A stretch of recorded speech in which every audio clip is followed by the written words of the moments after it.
আসসালামু আলাইকুম প্রিয় সুধী, আজকে আমরা একটি দীর্ঘ আলোচনার মাধ্যমে জানব আম্মাজান হযরত খাদিজা রাদিয়াল্লাহু তাআলা আনহার জন্ম থেকে মৃত্যু পর্যন্ত তার সঙ্গে ঘটে যাওয়া সমস্ত উল্লেখযোগ্য ঘটনার বিস্তারিত বিবরণ। তাই অনুরোধ করব একটু সময় নিয়ে হলেও অন্তত রাতে ঘুমানোর পূর্বে পুরো আলোচনাটি না টেনে শোনার জন্য। তো চলুন শুরু করা যাক। উম্মুল মুমিনিন হযরত খাদিজা রাদিয়াল্লাহু তাআলা আনহা 555 খ্রিস্টাব্দে মরুময় আরব দেশের মক্কা নগরে সুবিখ্যাত কুরাইশ বংশে জন্মগ্রহণ করেন। তার পিতার নাম ছিল খুয়াইলিদ ও মাতার নাম ফাতেমা। মাতা ফাতেমা ছিলেন সম্ভ্রান্ত কুরাইশ বংশীয় রমণী। আরব দেশে তখন প্রধান দুইটি গোত্র বিখ্যাত ছিল। তার মধ্যে একটির নাম আদনান ও অপরটির নাম কাহতান। আদনান ছিল একজন প্রসিদ্ধ ব্যক্তির নাম। তারই নামানুসারে তার বংশাবলীকে বলা হতো আদনান বংশ। এই আদনান বংশের দশম পুরুষের নাম ছিল ফিহির ইবনে মালিক। তিনি সর্বসাধারণের নিকট কুরাইশ নামে পরিচিত। যদিও কুরাইশ বংশ বহু গোত্রে বিভক্ত ছিল, তথাপি বাইরে তারা একমাত্র কুরাইশ নামেই পরিচিত ছিলেন। কুরাইশ বংশের ষষ্ঠ পুরুষের নাম ছিল কুসাই ইবনে কিলাব। তিনি কুরাইশ বংশীয়দের মধ্যে সর্বাপেক্ষা প্রসিদ্ধ ব্যক্তি ছিলেন। কুসাই ইবনে কিলাবের 3 পুত্র ছিল, আব্দুল মান্নাফ, আব্দুদ্দার ও আবুল উজ্জা। হযরত রাসূল আকরাম সাল্লাল্লাহু আলাইহি ওয়াসাল্লামের পূর্বপুরুষ এবং হযরত খাদিজা রাদিয়াল্লাহু তাআলা আনহার পূর্বপুরুষ কুসাই ইবনে কিলাব পর্যন্ত একই ছিল।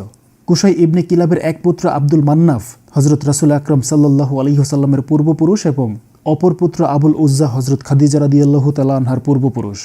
কুসাই ইবনে কিলাবের পুত্র উজ্জা, উজ্জার পুত্র আসাদ, আসাদের পুত্র খুয়াইলিদের কন্যা খাদিজা রাদিয়াল্লাহু তাআলা আনহা। অপরপক্ষে কুসাই ইবনে কিলাবের পুত্র আব্দুল মান্নাফ, মান্নাফের পুত্র হাশেম, হাশেমের পুত্র আব্দুল মুত্তালিব, আব্দুল মুত্তালিবের পুত্র আব্দুল্লাহ, আব্দুল্লাহর পুত্র হযরত মুহাম্মদ মুস্তাফা সাল্লাল্লাহু আলাইহি ওয়াসাল্লাম। হযরত খাদিজা রাদিয়াল্লাহু তাআলা আনহার মাতার নাম ফাতেমা, ফাতেমার পিতার নাম জায়েদ। তিনি হযরত রাসূল আকরামের ঊর্ধ্বতন দশম পুরুষ গালিবের বংশধর। কাজেই পিতা ও মাতা উভয়ের দিক দিয়েই খাদিজা রাদিয়াল্লাহু তাআলা আনহা ছিলেন কুরাইশ বংশীয়া। আর তৎকালে কুরাইশ বংশীয়গণই ছিলেন আরবের সর্বাপেক্ষা সম্ভ্রান্ত। সকল গোত্রের কর্তৃত্ব এরাই করতেন। হযরত মুহাম্মদ সাল্লাল্লাহু আলাইহি ওয়াসাল্লামের পিতা মাতার পূর্বপুরুষগণ কয়েক পুরুষ পর্যন্ত ঊর্ধ্বে গিয়েই হযরত খাদিজা রাদিয়াল্লাহু তাআলা আনহার পিতা মাতার উভয়ের বংশের সাথে মিলিত হয়েছে। সুতরাং হযরত খাদিজা রাদিয়াল্লাহু তাআলা আনহা যে বংশমর্যাদায় সর্বাধিক দিয়ে শ্রেষ্ঠ ছিলেন সেই কথা বলাই বাহুল্য। কুরাইশ বংশ ছাড়াও আরব দেশে তৎকালে অনেক বংশ ছিল, কিন্তু শিক্ষা দীক্ষায়, ধন সম্পদে ও মান সম্মানে কুরাইশ বংশের সামনে অন্য কোনো বংশের মাথা তুলে দাঁড়াবার ক্ষমতা ছিল না। হেজাজ ছিল সারা আরবের সভ্যতা ও সংস্কৃতির কেন্দ্রস্থল। পবিত্র খানায়ে কাবা হেজাজে অবস্থিত ছিল বলে শুধু আরবেই নয়, বরং আরও অন্যান্য দেশের লোকের নিকটে হেজাজ পুত পবিত্র পুণ্যভূমি বলে বিবেচিত ছিল। কুরাইশ বংশের লোকজনই বংশ পরম্পরায় চিরদিন খানায়ে কাবার তত্ত্বাবধান করে আসছিলেন। ফলে আরবের সবাই কুরাইশদেরকে বিশেষ সম্মান প্রদর্শন করত। কুরাইশদের মধ্যেও আবার অনেকগুলো গোত্র ছিল এবং সকল গোত্রের লোকের মর্যাদা সমান ছিল না। কুরাইশদের মধ্যে হাশেমি বংশই ছিল মান, মর্যাদা ও প্রভাব প্রতিপত্তিতে সকলের নেতৃস্থানীয়। এই হাশেমি বংশেই আমাদের প্রিয় নবী হযরত মুহাম্মদ সাল্লাল্লাহু আলাইহি ওয়াসাল্লাম জন্মগ্রহণ করেছিলেন। হযরত মুহাম্মদ সাল্লাল্লাহু আলাইহি ওয়াসাল্লামের জন্মগ্রহণের 15 বছর পূর্বে এবং ইসলাম প্রচারিত হবার 55 বছর পূর্বে হযরত খাদিজা রাদিয়াল্লাহু তাআলা আনহা জন্মগ্রহণ করেন। তৎকালে আরবে নারীদের শিক্ষার প্রতি বিশেষ দৃষ্টি দেওয়া হতো না। তথাপি হযরত খাদিজা রাদিয়াল্লাহু তাআলা আনহার পিতামাতা অত্যন্ত যত্নের সাথে তাদের একমাত্র কন্যা খাদিজাকে শিক্ষা দীক্ষা দিয়ে এমন আদর্শ নারীরূপে গড়ে তুলেছিলেন যে তখনকার অন্ধকার যুগ কেন, বর্তমান সভ্যতার যুগেও সেইরূপ আদর্শ শিক্ষা কোনো নারী পায় বলে মনে হয় না। হযরত খাদিজার পিতা খুয়াইলিদ যে কেবল বংশমর্যাদায় শ্রেষ্ঠ ছিলেন তাই নয়, বরং তিনি তদীয় বংশের সর্বাপেক্ষা ধনী, সুশিক্ষিত ও বিশেষ সম্মানিত ব্যক্তি ছিলেন। তিনি সিরিয়া ও ইয়েমেনে ব্যবসা বাণিজ্য করে প্রচুর অর্থ উপার্জন করেছিলেন। খুয়াইলিদ ছিলেন তৎকালীন আরবের সর্বশ্রেষ্ঠ ধনী ব্যক্তিদের অন্যতম। হযরত খাদিজা রাদিয়াল্লাহু তাআলা আনহা ছিলেন অতুলনীয় সুন্দরী ও গুণবতী। অবশ্য রূপের প্রশংসা সকল দেশে সকল জাতির নিকটে একরকম নয়। রূপের প্রশংসা বিভিন্ন জাতির নিকটে বিভিন্ন প্রকার।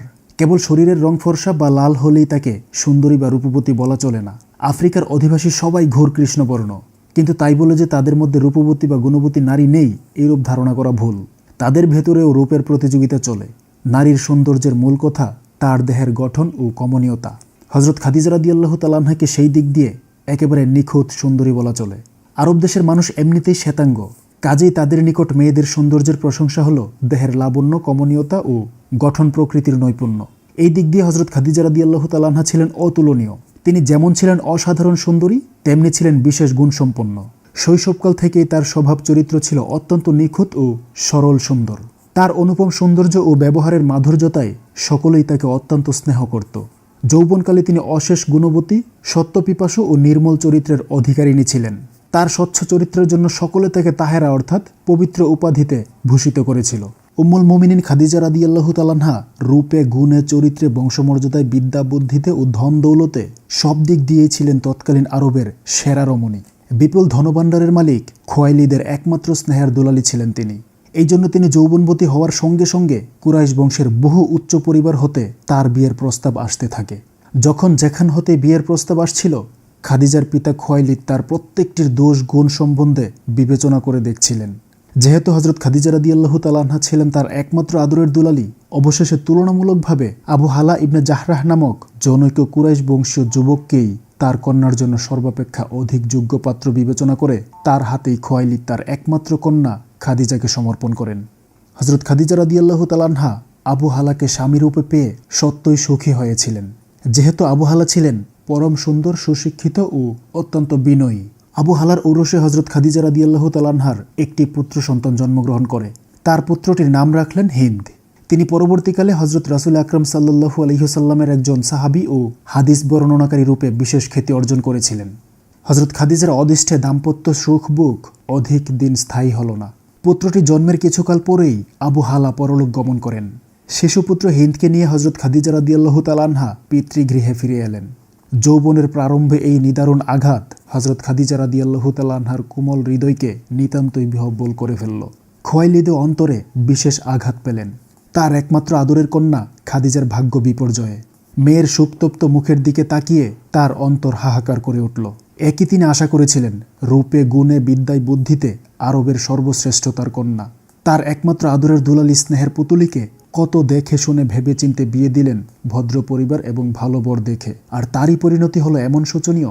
আবার তিনি বহু চেষ্টা করে অনেক দেখে শুনে আতিক ইবনে আয়াজ নামক জনৈক ধনী, সুশিক্ষিত, সুন্দর, সচ্চরিত্র কুরাইশ যুবকের হাতে পরিণয় সূত্রে তুলে দিলেন হজরত খাদিজাকে। জীবনের প্রথম আঘাত অনেকটাই ভুলে গেলেন হজরত খাদিজা তার দ্বিতীয় স্বামী আতিকের গৃহে এসে। আতিক ও গুণবতী হজরত খাদিজাকে জীবন সঙ্গিনী রূপে লাভ করে নিজের জীবনকে ধন্য মনে করলেন। এবার একটি কন্যা সন্তান জন্মগ্রহণ করল হজরত খাদিজার গর্ভে। হজরত নবী করিম সাল্লাল্লাহু আলাইহি ওয়াসাল্লামের বিখ্যাত সাহাবী মুহাম্মদ ফখরবী হজরত খাদিজার এই কন্যাটির গর্ভেই জন্মগ্রহণ করেছিলেন। আল্লাহর মহিমা বোঝার ক্ষমতা মানুষের নেই।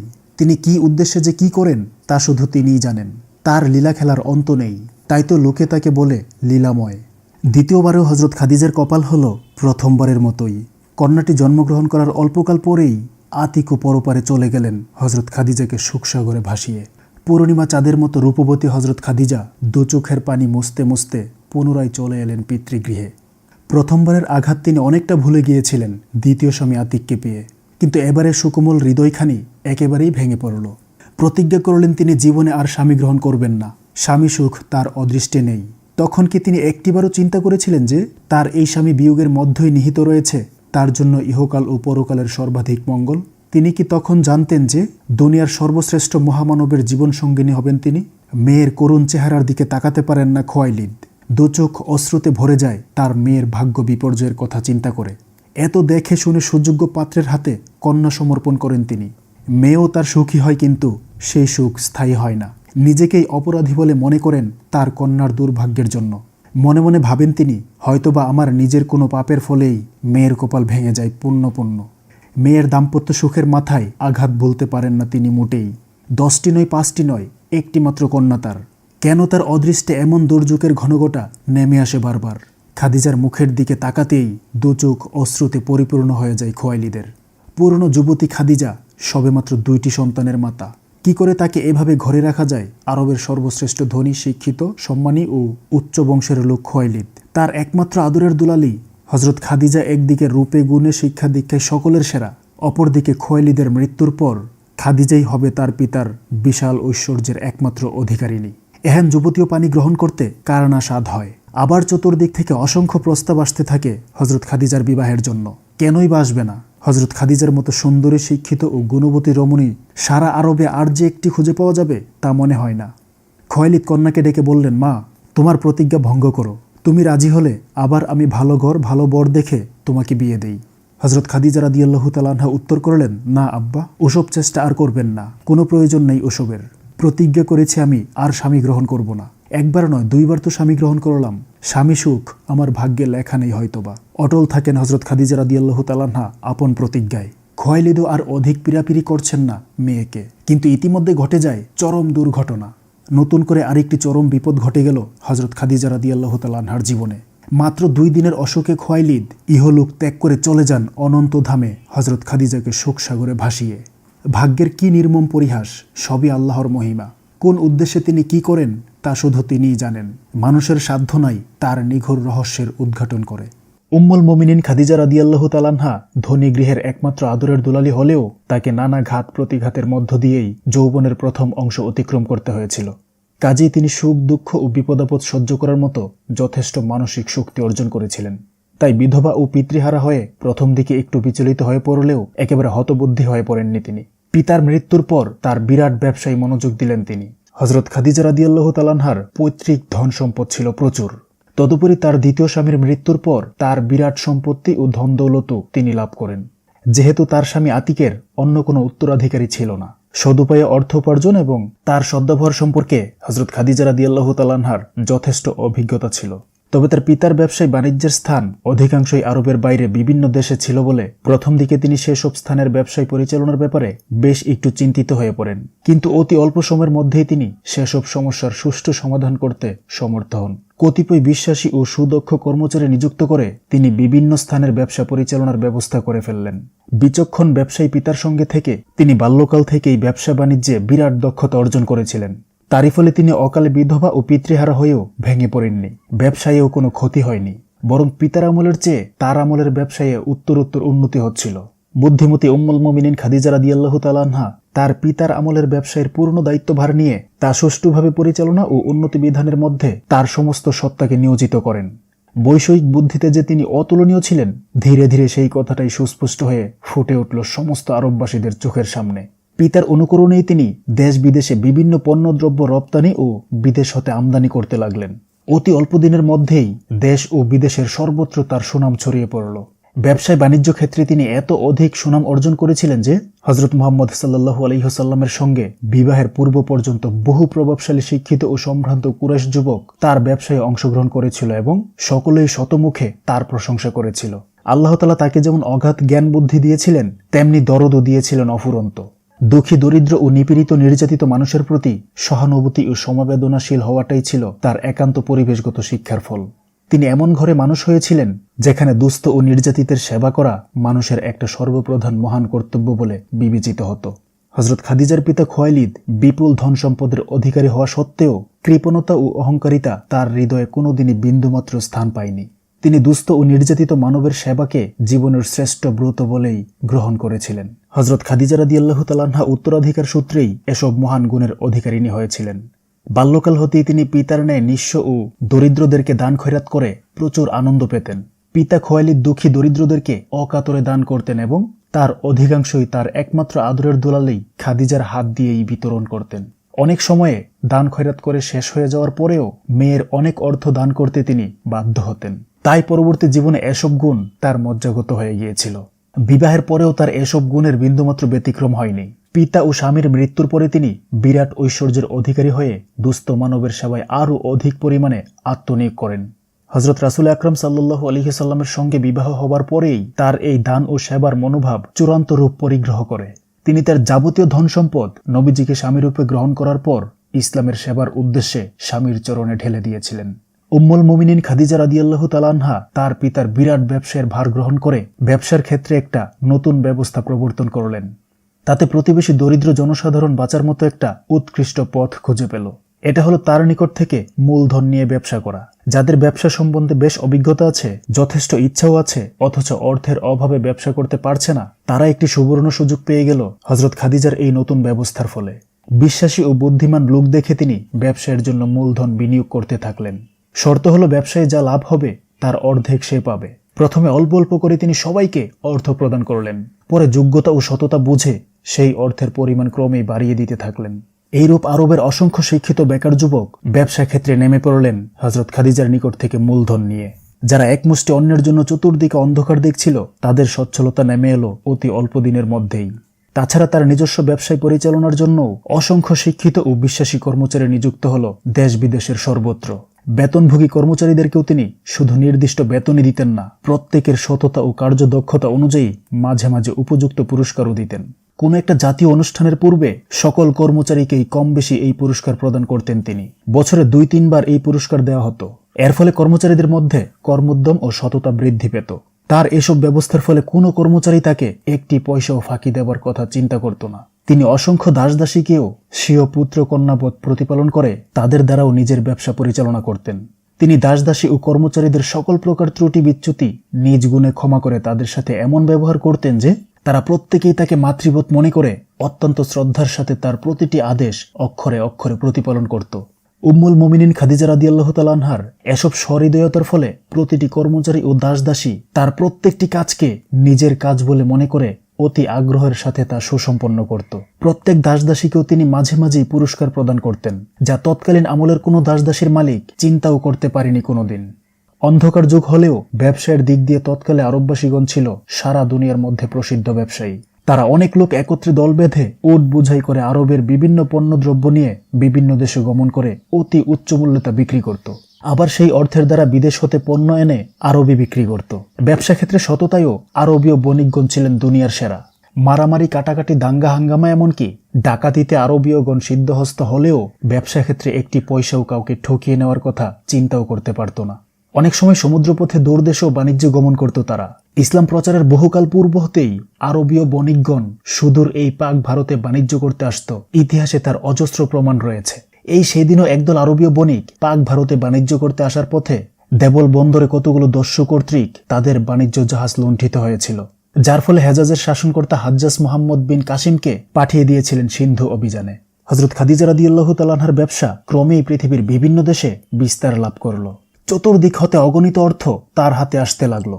তৎকালে হযরত খাদিজা রাদিয়াল্লাহু তাআলা আনহার ন্যায় ধন সম্পদশালী লোক সারা আরবে আর একটিও ছিল না। হযরত খাদিজা রাদিয়াল্লাহু তাআলা আনহা শুধু অর্থ উপার্জন করেই ক্ষান্ত ছিলেন না, তার এসব অর্থের সদ্ব্যবহারও হতে লাগলো সঙ্গে সঙ্গেই। হাজার হাজার অনাথ এতিম প্রতিপালিত হতে লাগলো তার অর্থে। প্রত্যক্ষ শত শত দিন দুঃখী অন্ন বস্ত্র পেতে লাগলো তার নিকট থেকে। কোনো বিপন্ন লোক তার কাছে নিজের বিপদের কথা ব্যক্ত করে রিক্ত হস্তে ফিরে যেত না কোনোদিনই। শুধু তাই নয়, প্রতি বছর পৃথিবীর বিভিন্ন দেশ থেকে অসংখ্য লোক আগমন করত মক্কায় হজ উপলক্ষে। হযরত খাদিজা রাদিয়াল্লাহু তাআলা আনহা প্রচুর অর্থ ব্যয় করতেন বিদেশি হাজিদের সুখ সুবিধার জন্য। তখনকার দিনের হজ অবশ্য বর্তমানকালের হজের মতো ছিল না। এক আল্লাহর উপাসনা হতো না তখন খানায়ে কাবায়। তখন ছিল অন্ধকার যুগ। নানা প্রকার দেবদেবীর পূজা করত আরব ও তার পার্শ্ববর্তী অনেক দেশের লোক। দুনিয়ার প্রায় সবাই সর্বশক্তিমান এক আল্লাহর কথা প্রায় ভুলেই গিয়েছিল। তবুও হজ হতো খানায়ে কাবায় প্রতি বছরই। কাবাগৃহে তখন 360টি বিভিন্ন দেবমূর্তি স্থাপিত ছিল। প্রত্যেক জাতির প্রত্যেক গোত্রের বিভিন্ন দেবতা ছিল। তাছাড়া বিভিন্ন কাজের ফল প্রদানের অধিকার প্রদান করা হয়েছিল তারা বিভিন্ন দেবতাকে। সেসব অনেক কথা। হযরত ইব্রাহিম আলাইহিস সালাম খানায়ে কাবা নির্মাণ করেছিলেন আল্লাহর ইবাদতের জন্য। এই কথা তারা সবাই জানত। খানায়ে কাবাকে সম্মান করত সবাই। তারা হযরত ইব্রাহিম আলাইহিস সালামের দিন মানার দাবি করত বটে, আসলে তারা সবাই ছিল বিভিন্ন দেবদেবীর উপাসক। এসব দেবদেবীর পূজা করতেই দুনিয়ার বিভিন্ন দেশ থেকে অসংখ্য লোক আগমন করত হজের সময়। এসব হাজিদের সেবায় হযরত খাদিজা রাদিয়াল্লাহু তাআলা আনহা অজস্র অর্থ ব্যয় করতেন প্রতি বছর। ইসলাম গ্রহণের পূর্বেও হযরত খাদিজা রাদিয়াল্লাহু তাআলা আনহা দুস্থ ও নির্যাতিত মানবের সেবায় যে তার বিপুল অর্থ ব্যয় করতেন, ঐতিহাসিকগণ সবাই এক বাক্যে তা স্বীকার করে থাকেন। উম্মুল মুমিনিন খাদিজা রাদিয়াল্লাহু তাআলা আনহা এক রাতে স্বপ্ন দেখলেন। পূর্ণিমার রাত্রি, আকাশ নির্মল, কোথাও বিন্দুমাত্র মেঘের চিহ্নও নেই। পুরনো চন্দ্রের মধুর কিরণে সমগ্র জগৎ উদ্ভাসিত। নির্মল আকাশ থেকে ধীরে ধীরে পূর্বচন্দ্র নেমে এসে হযরত খাদিজার বুকে আশ্রয় গ্রহণ করল। চাঁদের মধুর কিরণ তার সর্বাঙ্গ আলোকিত হল। তিনি সেই চন্দ্রটিকে নিজের বক্ষে ধারণ করে নিজেকে পরম ভাগ্যবতী মনে করলেন। একটু পরেই তার নিদ্রা ভঙ্গ হল। অবাক হয়ে ভাবতে লাগলেন, এই স্বপ্নের অর্থ কি? আমি এ কি দেখলাম? স্বপ্নের অর্থ সম্যক উপলব্ধি করতে না পারলেও এটা যে একটা বাজে স্বপ্ন নয়, এই স্বপ্নের যে বেশ একটা গুরুত্ব আছে তা বুঝতে তার মোটেই বিলম্ব হল না। এই আশ্চর্য স্বপ্নের প্রকৃত অর্থ অবগত হওয়ার জন্য তিনি নিতান্তই বেকুল হয়ে উঠলেন। অবশিষ্ট রাত্রিটুকু তিনি অত্যন্ত উদ্বিগ্নতার ভিতরেই কাটিয়ে দিলেন। সকালে উঠেই তিনি ওয়ারাকা বিন নৌফেল নামক তার চাচার নিকট উপস্থিত হন স্বপ্নের মর্ম অবগত হওয়ার জন্য। ওয়ারাকা বিন নৌফেল ছিলেন তৎকালে আরবের একজন শ্রেষ্ঠ বিদ্বান। তিনি পূর্ববর্তী ধর্মগ্রন্থ তৌরাত ও ইনজিল কিতাবের বিশেষ অভিজ্ঞতা অর্জন করেছিলেন। তাছাড়া যাবতীয় স্বপ্নের অর্থ তিনি এমন সঠিকভাবে বলে দিতে পারতেন যা তার এতটুকু এদিক সেদিক হতো না। হযরত খাদিজার এই কথা জানা ছিল, তাই সকালে উঠে তিনি গমন করলেন ওয়ারাকার নিকটে। ওয়ারাকা বিন নৌফেল খাদিজার পিতা খোয়াইলিদের চাচাতো ভাই ছিলেন। যদিও কুরাইশগণ সবাই মূর্তি পূজক ছিলেন, তথাপি ওয়ারাকার পিতা নৌফেল মূর্তি পূজা আদৌ পছন্দ করতেন না, তাই তিনি খ্রিস্টান ধর্ম গ্রহণ করেছিলেন। পুত্র ওয়ারাকাকেও তিনি খ্রিস্টান ধর্মের আদর্শে গড়ে তুলেছিলেন। পরে ওয়ারাকা আরবীয় খ্রিস্টানদের একজন ধর্মযাজক রূপে পরিগণিত হয়েছিলেন। ওয়ারাকা খ্রিস্টান ধর্মযাজক হলেও তৎপূর্ববর্তী ধর্মগ্রন্থ তৌরাত কিতাবেও তার অগাধ জ্ঞান ছিল। মোট কথা, সে জাহিলি যুগেও ওয়ারাকা বিন নৌফেল একজন পরম ধার্মিক ব্যক্তি ছিলেন। হযরত খাদিজা রাদিয়াল্লাহু তাআলা আনহা তার চাচা ওয়ারাকাকে অত্যন্ত শ্রদ্ধা করতেন এবং অনেক সময় তার নিকটে বসে ধর্ম বিষয়ে নানা উপদেশ শ্রবণ করতেন। ওয়ারাকা বিন নৌফেলও হযরত খাদিজাকে অত্যন্ত স্নেহ করতেন এবং নিতান্ত আগ্রহের সাথে এই বিদুষী মেয়েটাকে ধর্ম বিষয়ে নানা উপদেশ প্রদান করতেন। ইসলাম গ্রহণের পূর্ব পর্যন্ত হযরতে খাদিজা কোন ধর্মাবলম্বী ছিলেন তা বলা কঠিন। তৎকালে আরবে অধিকাংশ লোকই ছিল মূর্তি পূজক। তাদের না ছিল কোনো ধর্মের নাম, না ছিল কোনো ধর্মগ্রন্থ। অনেকে আবার অগ্নি পূজা করত। গাছগাছরা, পাহাড় পর্বত, চন্দ্র সূর্য, সাপ প্রভৃতি পূজকেরও অভাব ছিল না। তাছাড়া কিছু সংখ্যক লোক ইহুদি ও কিছু সংখ্যক লোক খ্রিস্টান ধর্মাবলম্বী ছিল। কুরাইশদের প্রায় সবাই ছিল পৌত্তলিক। হযরত খাদিজার পিতা খোয়াইলিদ যদিও কুরাইশ বংশীয় ছিলেন, তবুও তিনি মূর্তি পূজা মোটেই পছন্দ করতেন না। তিনি প্রকাশ্যে খ্রিস্টান না হলেও মূর্তি পূজা ইহুদি ধর্ম এবং খ্রিস্টান ধর্মের মধ্যে তুলনা করে খ্রিস্টান ধর্মের বিধিবিধানকেই অধিক পছন্দ করতেন ও ইনজিল কিতাবে খোয়াইলিদের বিশেষ অধিকার ছিল। পিতার ধর্মমতের প্রভাবে প্রভান্বিত হয়ে হযরত খাদিজা ও মূর্তি পূজাকে ঘৃণা করতেন। তিনি নির্দিষ্টভাবে ইহুদি বা খ্রিস্টান ধর্ম গ্রহণ না করলেও খ্রিস্টান ধর্মের অনেক বিধিবিধান মেনে চলতেন। অবশ্য সামাজিক সামঞ্জস্য রক্ষার জন্য তার ঘরে দুই একটা দেবমূর্তিও স্থাপিত ছিল। ইতিহাসে এমন নজিরও অভাব নেই। পিতার পরলোক গমনের পরে তিনি নিয়মিত ওয়ারাকা বিন নৌফেলের নিকট গিয়ে ইনজিল কিতাব শিখতেন। হযরত খাদিজার মুখে স্বপ্নের বৃত্তান্ত শুনে ওয়ারাকা বিন নৌফেল বললেন, মা, তোমার স্বপ্ন অত্যন্ত গুরুত্বপূর্ণ। আমি তৌরাত এবং ইনজিল কিতাব পাঠ করে যে সকল তথ্য অবগত হয়েছি তাতে বুঝতে পেরেছি যে দুনিয়ার শেষ ধর্মপ্রচারক জন্মগ্রহণ করেছেন। তিনি যে কে তা আমি যদিও সঠিক বলতে পারছি না, তবুও এই কথা সত্য যে তিনি জন্মগ্রহণ করেছেন। তুমি তাকেই পতিত্বে বরণ করবে এবং সর্বপ্রথম তুমিই তাকে সত্য নবী বলে বিশ্বাস করে তার ধর্মমত গ্রহণ করবে। অতঃপর তার প্রচারিত নতুন ধর্ম সারা দুনিয়ায় প্রচারিত হবে। দুনিয়ার সকল প্রকার কুসংস্কার, অজ্ঞতা দূর করে তৌহিদি নবধর্মের নতুন আলোতে চতুর্দিক আলোকিত করবে। তুমি বড়ই ভাগ্যবতী মেয়ে। ওয়ারাকার নিকটে স্বপ্নের ব্যাখ্যা শুনে হযরত খাদিজা পরম আনন্দিতা হয়ে গৃহে প্রত্যাবর্তন করলেন। একটা নতুন আশা তার অন্তরে ধিকি ধিকি করে জ্বলতে লাগলো। মহানবী সাল্লাল্লাহু আলাইহি ওয়াসাল্লামকে বাল্যকাল থেকে ব্যবসা উপলক্ষে বিভিন্ন দেশে নিয়ে যেতেন। সেই জন্য তিনি ব্যবসা বাণিজ্য সম্পর্কে বিশেষ অভিজ্ঞতা অর্জন করেছিলেন। তার সচ্চরিত্র, সত্যবাদিতা ও আমানতদারির জন্য আরবের প্রত্যেকেই তাকে আল আমিন বলতো। আবু তালিবের নিতান্ত ইচ্ছা থাকা সত্ত্বেও মহানবী সাল্লাল্লাহু আলাইহি ওয়াসাল্লামকে মূলধনের অভাবে কোনো ব্যবসায় নিযুক্ত করতে পারছিলেন না, কারণ তার সাংসারিক অবস্থা খুবই খারাপ ছিল। হযরত খাদিজা রাদিয়াল্লাহু তাআলা আনহা যখন বহু লোককে মূলধন দিয়ে ব্যবসা করার সুযোগ সুবিধা করে দিচ্ছিলেন, তখন আবু তালিব চিন্তা করছিলেন, খাদিজা বিবির নিকট হতে যদি মূলধন স্বরূপ কিছু টাকা পাওয়া যায়, তবে তিনি তার ভাতিজা মুহাম্মদ সাল্লাল্লাহু আলাইহি ওয়াসাল্লামকে ব্যবসায় নিযুক্ত করে কিছু অর্থ উপার্জনের ব্যবস্থা করতে পারবেন। মহানবী সাল্লাল্লাহু আলাইহি ওয়াসাল্লামের সত্যবাদিতা ও বিশ্বস্ততার কথা তখন মক্কার চতুর্দিকে ছড়িয়ে পড়েছিল। সকলেই শতমুখে মহানবী সাল্লাল্লাহু আলাইহি ওয়াসাল্লামের প্রশংসা করছিল। বিবি খাদিজারও এই কথা অজ্ঞাত ছিল না, তাই তিনি হযরতকে ব্যবসায় নিযুক্ত করার উদ্দেশ্যে লোক পাঠিয়ে এ বিষয়ে তার মতামত জানতে চাইলেন। আবু তালিব হযরত খাদিজার প্রেরিত লোকের নিকট তার প্রস্তাব জানতে পেরে যার পরনায় সন্তুষ্ট হলেন। তিনি তো এটাই চাচ্ছিলেন। তিনি খাদিজার প্রেরিত লোকের নিকট বলে দিলেন, এতে আমাদের কোনো অমত নেই, বরং যথেষ্ট আগ্রহ আছে। আমরা শীঘ্রই খাদিজা বিবির সঙ্গে সাক্ষাৎ করব। হযরত খাদিজা রাদিয়াল্লাহু তাআলা আনহা আকুল আগ্রহে তাকিয়ে রইলেন হযরত মুহাম্মদ সাল্লাল্লাহু আলাইহি ওয়াসাল্লামের আগমন প্রতীক্ষায়। ইতিমধ্যে আবু তালিব তার ভগ্নী আতকা বিবিকে পাঠিয়ে দিলেন হযরত খাদিজা রাদিয়াল্লাহু তাআলা আনহার নিকটে ব্যবসা সম্বন্ধে সবকিছু ঠিক করে আসার জন্য। আতকা বিবি ছিলেন আব্দুল মুত্তালিবের কন্যা ও মহাবীর হযরত হামজা রাদিয়াল্লাহু তাআলা আনহার ভগ্নী। হযরত খাদিজা রাদিয়াল্লাহু তাআলা আনহা আতকা বিবিকে দেখে খুবই খুশি হলেন এবং তাকে যথেষ্ট আদর অভ্যর্থনা করলেন। অন্যান্য কথাবার্তার পর আতকা বিবি হযরত খাদিজা রাদিয়াল্লাহু তাআলা আনহার নিকট মহানবী সাল্লাল্লাহু আলাইহি ওয়াসাল্লামের ব্যবসায়ের কথা উত্থাপন করলে হযরত খাদিজা রাদিয়াল্লাহু তাআলা আনহা বললেন, আপনার ভাতিজার সত্যবাদিতা ও বিশ্বস্ততার সুখ্যাতি আমি ইতিপূর্বেই শুনেছি, তবে সাক্ষাৎভাবে কখনো দেখিনি। তাকে না দেখলেও তার সাথে আলাপ আলোচনা না করলে আমি কেমন করে বুঝবো তিনি এসব দায়িত্বপূর্ণ কাজের যোগ্য। আপনি দয়া করে তাকে সঙ্গে নিয়ে আসবেন, তার সাথে আলাপ আলোচনা করে যা করার করব। আতকা বিবি হযরত খাদিজা রাদিয়াল্লাহু তাআলা আনহার কথায় সম্মতি জানিয়ে সেই দিনকার মতো চলে এলেন। মহানবী সাল্লাল্লাহু আলাইহি ওয়াসাল্লামের সত্যবাদিতা, সচ্চরিত্রতা, ন্যায়পরায়ণতা ও আমানতদারির সুখ্যাতি স্মরণ করা অবধি হযরত খাদিজা রাদিয়াল্লাহু তাআলা আনহার মনে সন্দেহ হচ্ছিল যে এই যুবকই হয়তোবা ওয়ারাকা বিন নৌফেলের বর্ণিত সেই শেষ পয়গম্বর হবেন। তাই তাকে একবার দেখার একটা আকুল আগ্রহ ছিল তার মনে। তিনি এতদিন যাবৎ সুখ্যাতি শুনে মনে মনে নানা রূপ কল্পনার জাল বুনেছেন। আজ তাকে স্বচক্ষে দেখতে পাবেন এই আশায় তিনি আকুল আগ্রহে মহানবী সাল্লাল্লাহু আলাইহি ওয়াসাল্লামের আগমন প্রতীক্ষা করতে লাগলেন। হযরত খাদিজা রাদিয়াল্লাহু তাআলা আনহা নিতান্ত আগ্রহ ও উৎসাহের সাথে ঘরবাড়ি পরিষ্কার পরিচ্ছন্ন ও সুসজ্জিত করে রাখলেন এবং নানারূপ সুপেয় ও সুখাদ্যের জোগাড় করে হযরত মুহাম্মদ সাল্লাল্লাহু আলাইহি ওয়াসাল্লামের আগমন প্রতীক্ষায় পথ পানে তাকিয়ে রইলেন। যথাসময়ে হযরত মুহাম্মদ সাল্লাল্লাহু আলাইহি ওয়াসাল্লামকে সঙ্গে নিয়ে আতকা বিবি হযরত খাদিজা রাদিয়াল্লাহু তাআলা আনহার বাড়িতে উপস্থিত হলে তাদেরকে সাদর অভ্যর্থনা জানিয়ে বাড়ির ভিতরে নিয়ে গেলেন।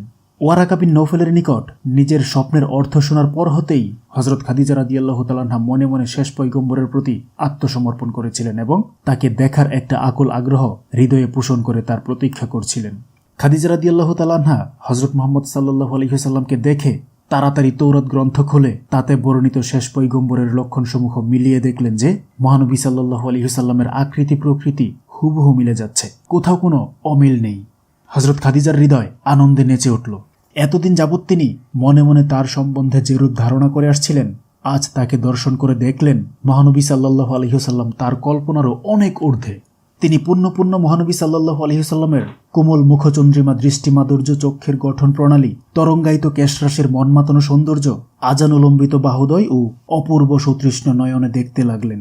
তিনি তার হৃদয় রাজ্যের মহান সম্রাটকে যতই দেখতে লাগলেন ততই যেন দেখার আকাঙ্ক্ষা প্রবল হতে লাগলো। হযরত মুহাম্মদ সাল্লাল্লাহু আলাইহি ওয়াসাল্লামের মুখের দিকে তাকিয়ে তিনি মনে মনে বলতে লাগলেন, ওগো আমার হৃদয় রাজ্যের মহান সম্রাট, আপনিই না অনেকদিন পূর্বে পূর্ণিমার চন্দ্ররূপে আমার বক্ষে নেমে এসে আমার দগ্ধ হইয়াই শান্তিবাড়ি সিঞ্চন করেছিলেন। আজ আপনাকে আমি প্রত্যক্ষভাবে পেয়েছি। এতদিন পরে বুঝি আপনার এই দাসীর কথা মনে পড়েছে। আসুন, আমার এই হৃদয়ে আপনার জন্য আসন পেতে রেখেছি। হযরত খাদিজা রাদিয়াল্লাহু তাআলা আনহার ইচ্ছা হচ্ছিল তখনই হযরত মুহাম্মদ সাল্লাল্লাহু আলাইহি ওয়াসাল্লামকে বুকে জড়িয়ে ধরতে। আতকা বিবি বললেন, তাহলে আর অযথা সময় নষ্ট করে লাভ কি, এখন কাজের কথা হোক। আতকা বিবি অবাক হলেন হযরত খাদিজা রাদিয়াল্লাহু তাআলা আনহার কথা শুনে। তিনি যে তাদেরকে এতটা আদর যত্ন করবেন, এতটা শ্রদ্ধার সাথে কথা বলবেন, তা তিনি কল্পনাও করেননি। যেহেতু তিনি এসেছেন তার নিকটে অর্থপ্রার্থিনী হয়ে, আতকা বিবি হযরত খাদিজা রাদিয়াল্লাহু তাআলা আনহার কথার কোনো প্রতিবাদ করতে সাহসী হলেন না। হযরত খাদিজা রাদিয়াল্লাহু তাআলা আনহা তাদেরকে পরম যত্নের সঙ্গে আহার করালেন। তৎপর স্বর্ণময় পালঙ্কে শয্যায় শয়ন করে বিশ্রাম করতে দিয়ে নিজেও নিকটে বসে নানা প্রসঙ্গে সুমধুর আলাপ আলোচনা করতে লাগলেন। মহানবী সাল্লাল্লাহু আলাইহি ওয়াসাল্লামের সঙ্গে বিভিন্ন প্রসঙ্গে আলাপ আলোচনার মাধ্যমে হযরত খাদিজা রাদিয়াল্লাহু তাআলা আনহা তার যে গভীর জ্ঞানের পরিচয় পেলেন তাতে তিনি আনন্দিত হলেন। অতঃপর ব্যবসা সম্বন্ধে কথাবার্তা হলো। স্থির হলো মহানবী সাল্লাল্লাহু আলাইহি ওয়াসাল্লাম নিজের ইচ্ছামতো যে পরিমাণ অর্থের প্রয়োজন মনে করবেন তা নিয়ে যেতে পারবেন। ব্যবসায় যা লাভ হবে তা উভয়ের মধ্যে বন্টন করে নেওয়া হবে। আতকা বিবি মহানবী সাল্লাল্লাহু আলাইহি ওয়াসাল্লামকে নিয়ে হৃষ্ট চিত্তে গৃহে প্রত্যাবর্তন করলেন। হযরত খাদিজা রাদিয়াল্লাহু তাআলা আনহা তার গমন পথের দিকে এক দৃষ্টিতে তাকিয়ে রইলেন। কয়েকদিনের মধ্যেই মুহাম্মদ সাল্লাল্লাহু আলাইহি ওয়াসাল্লাম হযরত খাদিজা রাদিয়াল্লাহু তাআলা আনহার নিকট হতে বহু টাকা নিয়ে পণ্যদ্রব্য খরিদ করে 40টা উট বোঝাই করে বসরার দিকে রওনা হলেন। হযরত খাদিজা রাদিয়াল্লাহু তাআলা আনহা মহানবী সাল্লাল্লাহু আলাইহি ওয়াসাল্লামকে সাহায্যের জন্য মাইসারা নামে একজন বিশ্বাসী ও সুচতুর দাসীকে এবং কুসাইমা নামক একজন আত্মীয়াকে তার সাথে পাঠিয়ে দিলেন। তিনি মাইসারাকে গোপনে বলে দিলেন, তোমাকে ওনার সঙ্গে এই উদ্দেশ্যে প্রেরণ করলাম যে তুমি সর্বদা তার সাথে সাথে থাকবে, তার সেবা করবে এবং রাস্তায় যাতে তার কোনো অসুবিধা না হয় বা বিপদ আপদ না হয় তৎপ্রতি সর্বদা দৃষ্টি রাখবে। কোনো জিনিস ক্রয় বিক্রয় বা পয়সা আদান প্রদান সম্বন্ধে তুমি কখনো কোনো মন্তব্য করবে না। তার কাজে কোনোরূপ বাধা প্রদান করবে না। তার বিনা অনুমতিতে কোনো কাজ করবে না। প্রত্যেকটি কাজ করার পূর্বে তাকে অবশ্যই জিজ্ঞেস করবে। সাবধান, কখনো তার অবাধ্য হয়েও না বা তার সাথে কোনোরূপ বেয়াদবি করবে না। আমাকে তুমি যেরূপ ভক্তি শ্রদ্ধা করে থাকো তাকেও ঠিক সেইরূপ ভক্তি শ্রদ্ধা করবে এবং তার বাধ্য ও অনুগত্য থাকবে। সাবধান, আদেশ অমান্য করে হাশেমি বংশের কাছে যেন আমাকে লজ্জিত করো না। আমার আদেশ পুরোপুরি প্রতিপালন করে হযরত মুহাম্মদ সাল্লাল্লাহু আলাইহি ওয়াসাল্লামকে সঙ্গে নিয়ে নিরাপদে ফিরে আসতে পারলে তোমাকে আমি আশাহিত পুরস্কার দিয়ে চিরদিনের জন্য দাসত্ব হতে মুক্ত করে দেব। মাইসারা হযরত খাদিজা রাদিয়াল্লাহু তাআলা আনহার আদেশ মাথা পেতে নিয়ে বিদায় গ্রহণ করল। মহানবী সাল্লাল্লাহু আলাইহি ওয়াসাল্লামকে বিদায় করে দিয়ে হযরত খাদিজা রাদিয়াল্লাহু তাআলা আনহা কেমন যেন বিচলিত হয়ে উঠলেন। নানা চিন্তা এসে তার কোমল হৃদয়কে আচ্ছন্ন করে ফেলল। সর্বদা যেন কেমন অন্যমনস্ক ভাব। তিনি চলতে চলতে থমকে দাঁড়ান, কাজ করতে ভুল করেন। আবার একটু নির্জনতা পেলেই হযরত মুহাম্মদ সাল্লাল্লাহু আলাইহি ওয়াসাল্লামের চিন্তায় নিজেকে ডুবিয়ে দেন। দিন গুনতে থাকেন তিনি, হজরত মুহাম্মদ সাল্লাল্লাহু আলাইহি সাল্লাম কতদিনে ফিরে আসতে পারেন, কতদিন পর তিনি পুনরায় মুখচন্দ্রিমা দর্শন করতে পারবেন। হজরত খাদিজার মালপত্র নিয়ে মাইশারা ও হুজাইমা সহ মহানবী সাল্লাল্লাহু আলাইহি সাল্লাম একটি বণিক দলের সাথে রওনা হয়ে সিরিয়ার অন্তর্গত বসরায় এসে পৌঁছলেন। একটা খ্রিস্টান ধর্মশালার নিকটে অবস্থিত বিরাট একটা পুরাতন বৃক্ষের নিচে বণিক দল তাঁবু রচনা করলেন। উক্ত বৃক্ষটি বহুকাল পূর্ব হতেই ফল, পুষ্প ও পত্রবিহীন অবস্থায় অর্ধমৃতবৎ দাঁড়িয়েছিল। বণিক দল বৃক্ষের নিচে তাঁবু নির্মাণকালে মহানবী সাল্লাল্লাহু আলাইহি সাল্লাম বৃক্ষের মূলে বসে বিশ্রাম করতে লাগলেন। দেখতে দেখতে বৃক্ষটি পত্র, পুষ্প ও ফলে পরিপূর্ণ হয়ে গেল। স্থানীয় লোকজন এই অকল্পনীয় ব্যাপার দেখে অবাক হয়ে নানা কথা আলোচনা করতে লাগলো। তাদের মধ্যে কেউ কেউ দৌড়ে গিয়ে তাদের ধর্মযাজক নস্তুরার নিকটে এই আশ্চর্য ঘটনা বর্ণনা করল। খ্রিস্টান ধর্মযাজক নস্তুরা এই সংবাদ শুনে ছুটে এসে দেখলেন সত্যিই বৃক্ষটি পত্রপুষ্প ও অসংখ্য ফলে ভরে গেছে। তিনি নিতান্ত উৎসুক হয়ে কাফেলার সকলের পরিচয় নিলেন। অবশেষে মহানবী সাল্লাল্লাহু আলাইহি সাল্লামকে বৃক্ষমূলে বসে থাকতে দেখে বিশেষভাবে তাকে পর্যবেক্ষণ করতে লাগলেন। তার বুঝতে বাকি রইল না যে এই তরুণ যুবকের উপনিবেশনের ফলেই বৃক্ষটি ফুলে ফলে সজীবতা লাভ করেছে। নস্তুরা বুঝতে পারলেন অদূর ভবিষ্যতে এই তরুণ যুবক একজন মহাপুরুষ হবেন। তিনি খ্রিস্টান ধর্মগ্রন্থ ইনজিল কিতাবের বিশেষ অভিজ্ঞ ছিলেন। উক্ত গ্রন্থে শেষ পয়গম্বরের আকৃতি প্রকৃতি সম্বন্ধে যেসব চিহ্নের কথা উল্লেখ ছিল, মহানবী সাল্লাল্লাহু আলাইহি সাল্লামের সাথে সেগুলো সব মিলিয়ে দেখলেন। প্রত্যেকটি চিহ্ন অবিকল মিলে গেল। ধর্মযাজক নস্তুরা এগিয়ে গিয়ে মহানবী সাল্লাল্লাহু আলাইহি সাল্লামের সাথে অনেকক্ষণ পর্যন্ত বহু বিষয় আলাপ আলোচনা করে পরম প্রীতি লাভ করলেন এবং তাতে তার পূর্ব ধারণা আরও দৃঢ় হল। এবার তিনি মাইশারাকে ডেকে বললেন, তোমার সঙ্গী মুহাম্মদ সাল্লাল্লাহু আলাইহি সাল্লাম অদূর ভবিষ্যতে পয়গম্বর হবেন। ইনিই হবেন দুনিয়ার শেষ নবী। এদেশের ইহুদি ও খ্রিস্টানরা শেষ নবীর সাথে ভীষণ শত্রুতা করবে। তারা যদি এর প্রকৃত পরিচয় জানতে পারে তবে বড় বিপদের আশঙ্কা আছে। তোমরা অতি সত্বর একে নিয়ে দেশে ফিরে যাও। নস্তুরার উপদেশ অনুযায়ী হজরত মুহাম্মদ সাল্লাল্লাহু আলাইহি সাল্লাম বসরাতে দ্বিগুণ লাভে তার ব্যবসার যাবতীয় মালামাল বিক্রি করে দেশের পথে রওনা হলেন। মহানবী সাল্লাল্লাহু আলাইহি সাল্লাম ফিরে আসার দিন যতই নিকটবর্তী হচ্ছিল, হযরত খাদিজা রাদিয়াল্লাহু তাআলা আনহার মনে তাকে দেখার আশা ততই প্রবল হয়ে উঠছিল। তিনি যেন নিজেকে আর সামলিয়ে রাখতে পারছিলেন না। হযরত খাদিজা রাদিয়াল্লাহু তাআলা আনহা প্রত্যেকদিন বিকেলে সখীগণ সহ ত্রিতল দালানের ছাদের উপরে উঠে বেড়াতেন এবং সকলের অলক্ষ্যে পুণ্য পুণ্য পথের দিকে দৃষ্টিপান করতেন। একদিন বিকেলে তিনি সখীগণ সহ সবেমাত্র ছাদে আরোহণ করেছেন। এমন সময় তিনি দেখতে পেলেন দূর মরুপথে একজন উষ্ট্রারোহী দ্রুত বেগে প্রাসাদের দিকে ছুটে আসছেন। তিনি লক্ষ্য করলেন আরোহীর মস্তক উপরে একখণ্ড সাদা মেঘ ছায়া বিস্তার করে তার সঙ্গে সঙ্গে এগিয়ে আসছে। হযরত খাদিজা রাদিয়াল্লাহু তাআলা আনহার প্রাণ তখন আনন্দে নেচে উঠল। তার বুঝতে বাকি রইল না যে এই উষ্ট্রারোহী তার দিবারাত্রির ধ্যানের ছবি, সাধনার ধন হযরত মুহাম্মদ সাল্লাল্লাহু আলাইহি সাল্লাম। তিনি সখীগণকে সম্বোধন করে বললেন, সখীগণ, ওই যে দূর মরুপথের দিকে লক্ষ্য করে দেখো, দ্বিপ্রহরের প্রখর উত্তাপ অগ্রাহ্য করে এক পথিক আমার বাড়ির দিকে ছুটে আসছে। আহাহা, প্রখর উত্তাপে তার না জানি কত কষ্ট হচ্ছে। বোধহয় কোনো জরুরি প্রয়োজনে এই লোকটি এত দ্রুত এগিয়ে আসছে। একজন সখী উত্তর করলেন, লোকটি যে কে তা আপনি ভালো করেই জানেন। আপনি যেন তাকে চিনেও না চিনার ভান করছেন। আপনার চোখ দুটি তার সাক্ষ্য প্রদান করছে। মুচকি হেসে অপর সখী বলল, সখী, আগুন কি আর কখনো ঢেকে রাখা যায়, তাও আবার কাপড় দিয়ে? মৃগ কি কখনো মৃগ নাভিকে লুকিয়ে রাখতে পারে? উনি যে আপনার হৃদয় রাজ্যের একমাত্র সম্রাট, আপনার দিবারাত্রির ধ্যানের ছবি, তা জানা সত্ত্বেও আবার নতুন করে জিজ্ঞেস করছেন কেন? আরেকজন বললেন, যাক, এবার সখীর মনটা স্থির হবে, এখন আর কাজকর্ম কথাবার্তায় ভুল হবে না। আরেকজন বললেন, আর প্রাণটা যে শীতল হবে, নিদ্রাটা যে ভালো হবে, তা তো বললে না। এবার সবাই খিলখিল করে হেসে উঠল। হযরত খাদিজাও তাতে যোগ না দিয়ে পারলেন না। তবুও তিনি কৃত্রিম রাগ প্রকাশ করে বললেন, দূর হ পুরামুখীরা, মুখে আর কিছুই আটকায় না, কি যে বলিস তার ঠিক নেই। মনে কিন্তু অসীম আনন্দ অনুভব করছিলেন তিনি সখীদের কথায়। তিনি আবার বললেন, হযরত মুহাম্মদ সাল্লাল্লাহু আলাইহি সাল্লাম আসবে কোত্থেকে? আর সে একা কি বা আসবে কেন? সে আসবে বিরাট কাফেলা সঙ্গে নিয়ে। তার সাথে থাকবে কম করে হলেও 100 উট আর অসংখ্য লোকজন। উক্ত আগন্তুকই যে হযরত মুহাম্মদ সাল্লাল্লাহু আলাইহি সাল্লাম, সে বিষয়ে হযরত খাদিজার মনে বিন্দুমাত্র সন্দেহ ছিল না। তবুও তিনি আগন্তুককে না চেনার ভান করছিলেন সখীদের কাছে। হঠাৎ জনৈকা দাসী দৌড়ে এসে তাকে সংবাদ দিল, মুহাম্মদ সাল্লাল্লাহু আলাইহি সাল্লাম ফিরে এসেছেন। এইমাত্র তিনি উঠ হতে নেমে সদর দরজার সামনে এসে দাঁড়িয়েছেন। তিনি আপনার সাক্ষাৎ প্রার্থী। এই সংবাদ শুনে হযরত খাদিজার প্রাণে এক অপূর্ব পুলক শিহরণ বয়ে গেল। তার সর্বাঙ্গ যেন থরথর করে কাঁপছিল, হাত পাতার অবশ হয়ে আসছিল। তিনি দ্রুত পদে ছাদ থেকে নেমে এসে দেখতে পেলেন তার প্রাণ প্রতি মহানবী সাল্লাল্লাহু আলাইহি সাল্লাম সত্যই তার সদর দরজায় দাঁড়িয়ে রয়েছেন। তিনি সসম্মানে হযরত মুহাম্মদ সাল্লাল্লাহু আলাইহি সাল্লামকে বাড়ির ভেতরে নিয়ে এলেন। হযরত খাদিজার চিরদিনের একটা নিয়ম ছিল, কেউ তাকে কোনো সুসংবাদ প্রদান করলে তাকে তিনি আশাহিত পুরস্কার প্রদান করতেন। যে দাসীটি তাকে হজরতের আগমনের সংবাদ দিয়েছিল তাকে তিনি হজরত মুহাম্মদ সাল্লাল্লাহু আলাইহি সাল্লাম যে উটটিতে আরোহণ করে এসেছিলেন সেই উটটাই দান করে দিলেন। হজরত খাদিজা রাদিয়াল্লাহু তাআলা আনহা তৎক্ষণাৎ হজরত মুহাম্মদ সাল্লাল্লাহু আলাইহি সাল্লামকে বিশ্রাম করতে কতিপয় দাসীকে নির্দেশ দিলেন তার সেবা শুশ্রূষা করার জন্য। তারপর স্বহস্তে তার জন্য সুপেয় শরবত তৈরি করে এনে দিলেন পান করতে। একটু সুস্থ হওয়ার পর তাকে পরম যত্নে নানা সুখাদ্য আহার করিয়ে স্বর্ণময় পালঙ্কের উপরে সুকোমল শয্যা পেতে দিলেন আরাম করতে। তারপর তার নিকটে বসে ধীরে ধীরে বিদেশ ভ্রমণের নানা কথা জিজ্ঞেস করতে লাগলেন। হজরত মুহাম্মদ সাল্লাল্লাহু আলাইহি সাল্লামের নিকট থেকে ব্যবসায়ের হিসাব নিকাশ নিতে গিয়ে তিনি দেখতে পেলেন যে মোট মূলধনের দ্বিগুণ লাভ হয়েছে। ব্যবসা আরম্ভ করা থেকে আজ পর্যন্ত কেউ তাকে কোনোদিনই এত বেশি মুনাফা অর্জন করে দিতে পারেনি। এই জন্য তিনি হজরত মুহাম্মদ সাল্লাল্লাহু আলাইহি সাল্লামের উপর আরও অধিক খুশি হলেন।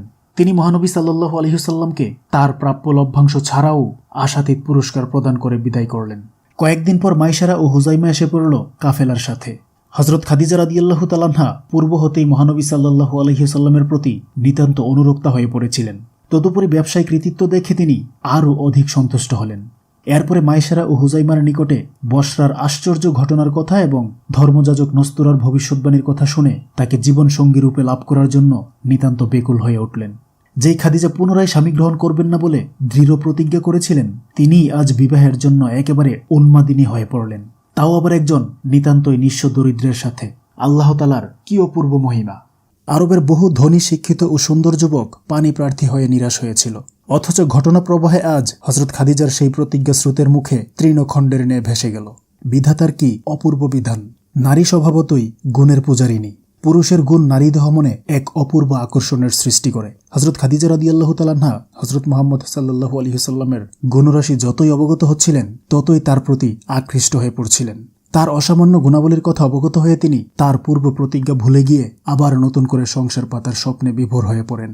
হজরতে খাদিজা নিজেকে আর সামলিয়ে রাখতে পারলেন না, লুকিয়ে রাখতে পারলেন না তার মনের কথা। নাফিসা নামের জনৈকা বয়স্কা দাসীর নিকটে তিনি খুলে বললেন তার সব কথা। দাসী নাফিসা তাকে সান্ত্বনা দিয়ে বলল, আপনি কোনো চিন্তা করবেন না, আপনার মনের বাসনা নিশ্চয়ই পূর্ণ হবে। আমি যথাসাধ্য চেষ্টা করব আপনার এই কাজ উদ্ধারের জন্য। একদা দাসী নাফিসা হজরত মুহাম্মদ সাল্লাল্লাহু আলাইহি সাল্লামের সঙ্গে সাক্ষাৎ করে এই কথা সেই কথা আলাপ করতে করতে বলে ফেলল, আপনার এই যৌবনকাল এই পর্যন্ত আপনি বিয়ে করছেন না কেন? হজরত মুহাম্মদ সাল্লাল্লাহু আলাইহি সাল্লাম উত্তর করলেন, বিয়ে করার মতো সংস্থান আমার নেই, নিজেরই চলার মতো পথ নেই, তার উপরে আবার আরেকজনকে এনে তাকে খাওয়াবো কি? তাছাড়া বিয়ে করতে হলে তার যে একটা প্রাথমিক খরচ আছে সেটাও কি কম? গহনাপত্র, জামা কাপড়, মোহরানা এসব নিয়ে যে একটা বিরাট অঙ্ক খরচ করতে হয় তা চিন্তা করলে বিয়ের কথা যে আমি কল্পনাও করতে পারি না। নফিসা বলল, আচ্ছা, এমন কোন রমণী যদি আপনি পান যাকে গহনাপত্র, জামা কাপড়, মোহরানা প্রভৃতি কিছুই দিতে হবে না, এমনকি তাকে ভরণ পোষণের দায়িত্ব আপনাকে বহন করতে হবে না, বরং তার নিকট থেকে আপনি কিছু সাহায্য পেতে পারেন, সেরূপ স্থলে আপনার বিয়ে করতে কোনো আপত্তির কারণ আছে কি? হজরত মুহাম্মদ সাল্লাল্লাহু আলাইহি সাল্লাম বললেন, কে সেই রমণী, কেমন ধরনের রমণী সে? এইসব কথা না জেনে কেমন করে তোমার এই কথার উত্তর দেব? নফিসা বললেন, এমন রমণী যেই হোক না কেন, যদি সে পরম সুন্দরী, বিদুষী, সচ্চরিত্রা ও উচ্চ বংশীয় হয়, আপনার কোন আপত্তি আছে কিনা? মহানবী সাল্লাল্লাহু আলাইহি সাল্লাম বললেন, এমন রমণী কে আছে যে উচ্চ বংশীয়া, সচ্চরিত্রা, সুন্দরী ও বিদুষী হয়েও আমার মতো একজন সহায় সম্বলহীন নিঃস্ব দরিদ্রকে পতিত্বে বরণ করতে রাজি হবে? নফিসা উত্তর করল, যদি থেকেই থাকে তবে আপনি রাজি হবেন কিনা তাই বলুন। মহানবী সাল্লাল্লাহু আলাইহি সাল্লাম বললেন, যদি সত্যই এত সহজে এমন যুবতী একজন স্ত্রী পাওয়া যায় যাকে কিছুই দিতে হবে না, এমনকি ভরণ পোষণও দিতে হবে না, তবে আর অমত করার কি আছে?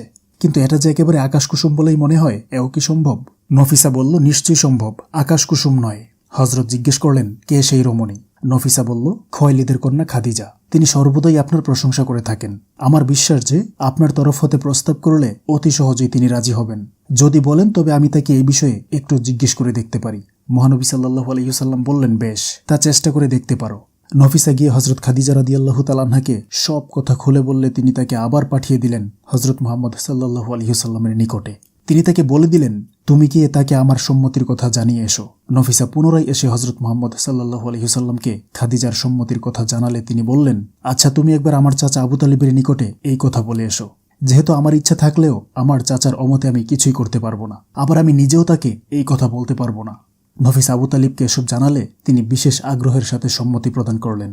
হজরত মুহাম্মদ সাল্লাল্লাহু আলাইহি সাল্লাম চিন্তা করেননি তা নয়, তবে হজরত খাদিজার যে সব গুণের পরিচয় তিনি পেয়েছিলেন সেই তুলনায় তার বয়সের এই তারতম্যটুকু একেবারেই ধর্তব্য নয় বলেই তিনি মনে করেছিলেন। অতঃপর হজরত মুহাম্মদ সাল্লাল্লাহু আলাইহি সাল্লামের পক্ষে আবু তালিব এবং হজরত খাদিজা রাদিয়াল্লাহু তাআলা আনহার পক্ষে তার চাচা আমর বিন আসাদ বিবাহের কথাবার্তা নিষ্পত্তি করে দিন তারিখ ধার্য করলেন।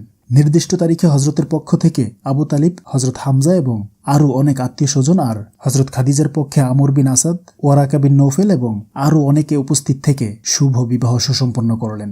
বিবাহ মজলিসে হজরত মুহাম্মদ সাল্লাল্লাহু আলাইহি সাল্লামের চাচা আবু তালিব একটি নাতি দীর্ঘ খুতবা অর্থাৎ ভাষণ দান করলেন। যাবতীয় প্রশংসা সেই আল্লাহর, যিনি আমাদেরকে হজরত ইব্রাহিম আলাইহিস সালামের বংশে জন্মগ্রহণের সৌভাগ্য দান করেছেন এবং পবিত্র কাবাগৃহের খেদমত করার গৌরব প্রদান করেছেন।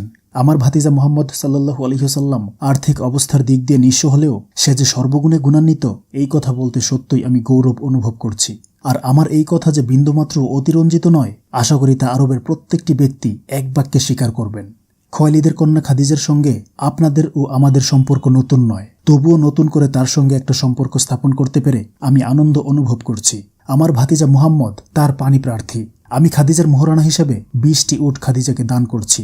যদিও এই সামান্য মোহরানা বিবি খাদিজার পক্ষে নিতান্তই অল্প, তবু আমি আল্লাহর নামে শপথ করে বলতে পারি যে বিবি খাদিজা এই বিবাহের স্বীকৃতি দিয়ে নিতান্ত বুদ্ধিমত্তার পরিচয় প্রদান করেছেন।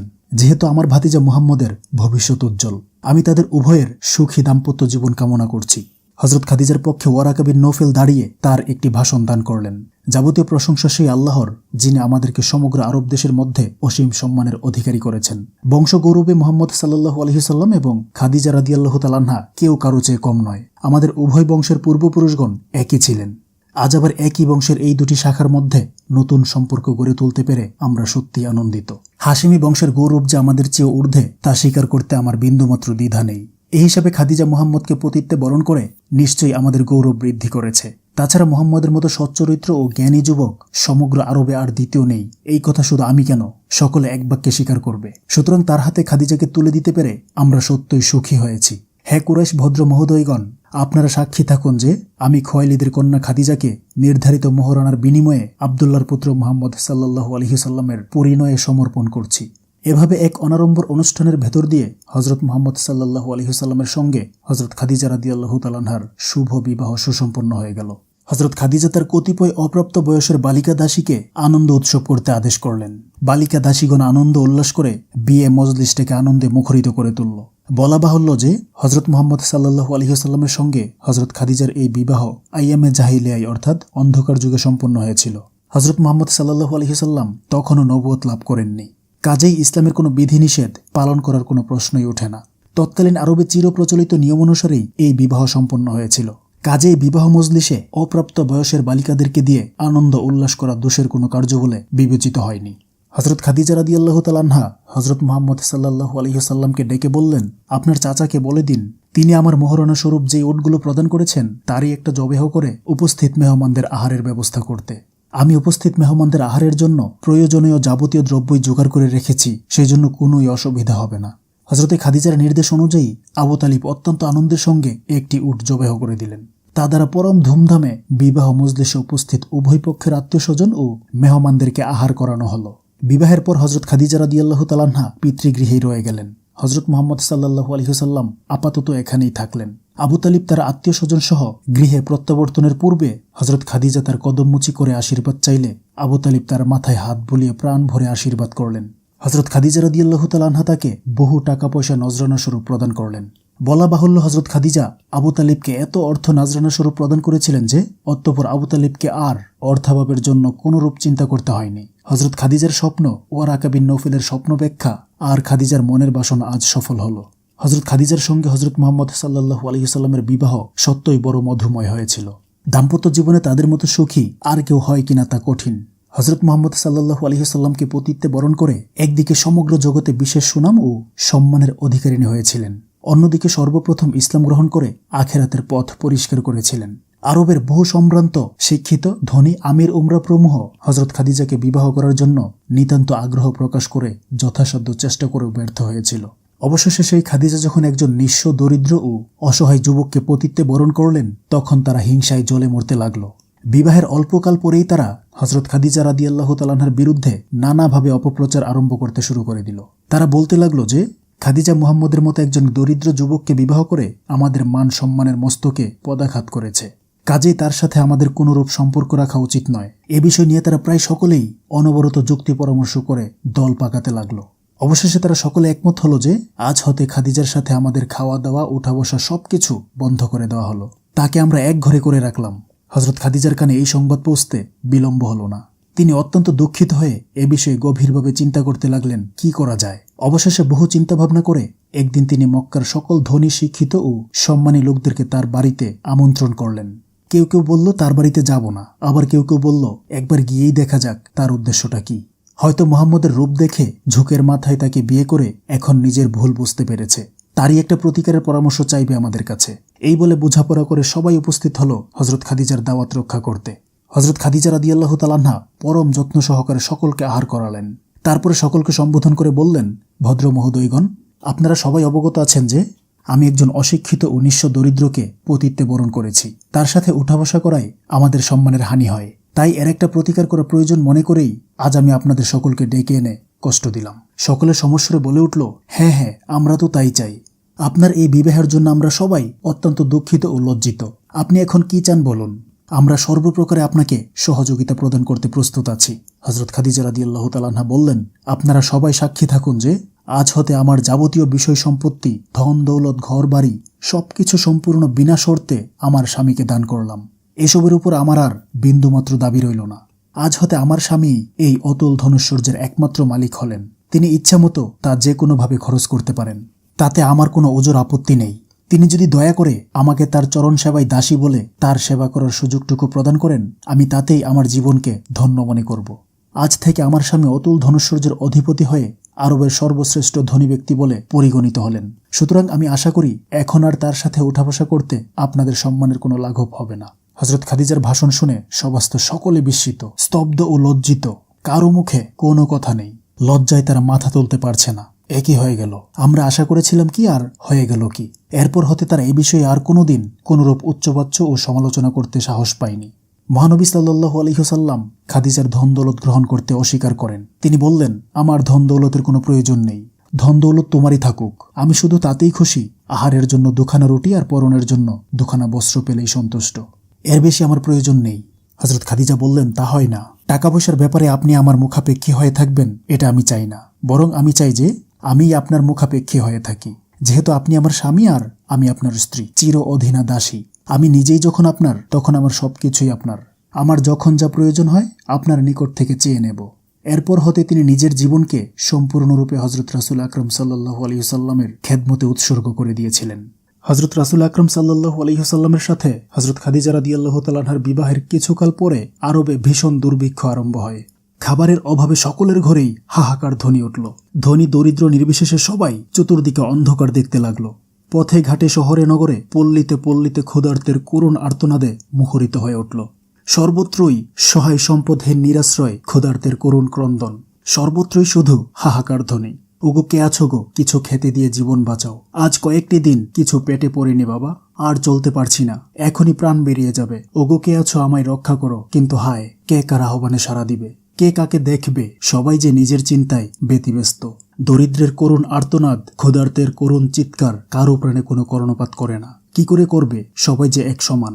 আরবের এহেন দুর্দিনে কোমল প্রাণা হযরত খাদিজা রাদিয়াল্লাহু তাআলা আনহার কোমল প্রাণ কেঁদে উঠল। দুঃখীদের দুঃখে, ক্ষুধার্তের আর্তনাদে স্থির থাকতে পারলেন না। বুক ভরা মাতৃস্নেহ নিয়ে এগিয়ে এলেন তিনি তাদের চোখের পানি মুছে দিতে। তাদের ধুলি ঝেড়ে চোখের পানি মুছে দিতে স্নেহে কুলে টেনে নিলেন তিনি আর্ত পীড়িত ও ক্ষুধার্তকে। দেশি বিদেশি, পরিচিত অপরিচিত, ধার্মিক পাপী, আপন পর নির্বিশেষে সবাইকে তিনি দান করতে লাগলেন অকাতরে অন্ন, বস্ত্র, অর্থ। আহার নিদ্রা পরিত্যাগ করে প্রাণ ভরা স্নেহ ভালোবাসা নিয়ে এগিয়ে এলেন হযরত খাদিজা রাদিয়াল্লাহু তাআলা আনহা। আর্তের সেবায় উন্মুক্ত করে দিলেন তিনি তার ধনভাণ্ডার। দিন নেই রাত নেই, সর্বদা দুহাত ভরে দান করতে লাগলেন তিনি প্রয়োজনীয় সবকিছু। আরবের বড় বড় ধনীর গৃহেও নেমে এসেছে আজ দুর্ভিক্ষের করাল গ্রাস। কোটিপতিগণও আজ রেহাই পায়নি দুর্ভিক্ষের করাল গ্রাস হতে। যারা ছিল ধনী ও মানি, তাদেরই বিপদ আজ সর্বাপেক্ষা বেশি। কারণ চির দরিদ্র যারা, তাদের তবু মানুষের ধারে হাত পাতের অভ্যাস আছে। লজ্জা নেই তাদের কারো কাছে কিছু চাইতে। কিন্তু এমন অনেক লোক আছে যারা 5 দিন 7 দিন যাবত স্ত্রী পুত্র নিয়ে অনাহারে থেকে তারা মৃত্যুর জন্য প্রহরের পর প্রহর গুনছে, কিন্তু কারো কাছে হাত পাততে পারেননি। এমন সব লোকের কথা ভুলে গেলেন না জগৎ মাতা আম্মাজান হযরত খাদিজা রাদিয়াল্লাহু তাআলা আনহা। তাদের সেবায়ও এগিয়ে এলেন তিনি বুক ভরা দরদ নিয়ে। তাদেরকেও সাহায্য করে আল্লাহর সৃষ্টির সেবায় উৎসর্গ করলেন নিজের মনপ্রাণ। আরবের দুর্ভিক্ষ কবলিত আবাল বৃদ্ধ বনিতা সহ এক বাক্যে সবাই স্বীকার করল যে হযরত খাদিজা রাদিয়াল্লাহু তাআলা আনহা সত্যই জগৎমাতা।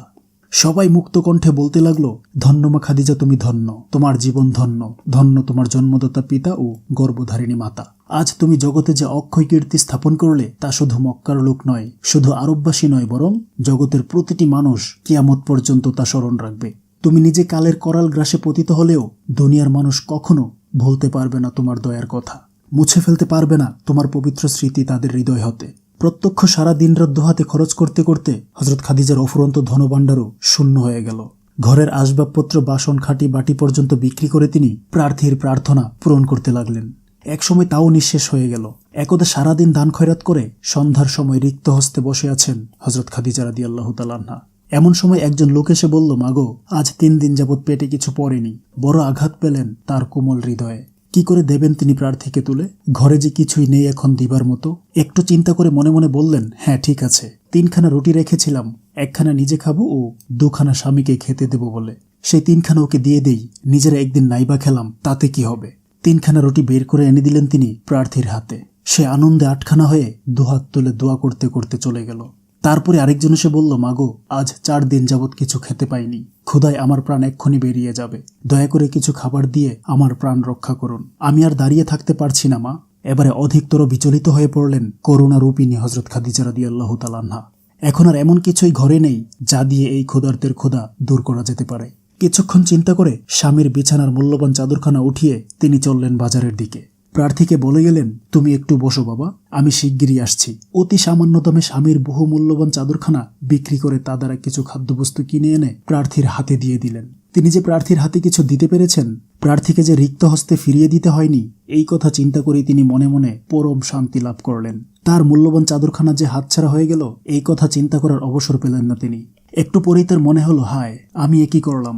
নিজের জন্য চিন্তা করি না, কিন্তু সারাদিন অন্তে স্বামী যখন ক্ষুধার্ত হয়ে গৃহে ফিরবেন, তখন কি খেতে দেব আমি তাকে? কিসের উপরেই বা তিনি শয়ন করবেন? তার বালিশ বিছানাটাও যে বিক্রি করে দিলাম আমি। মনে তার বড় ব্যথা লাগলো এসব চিন্তা করে।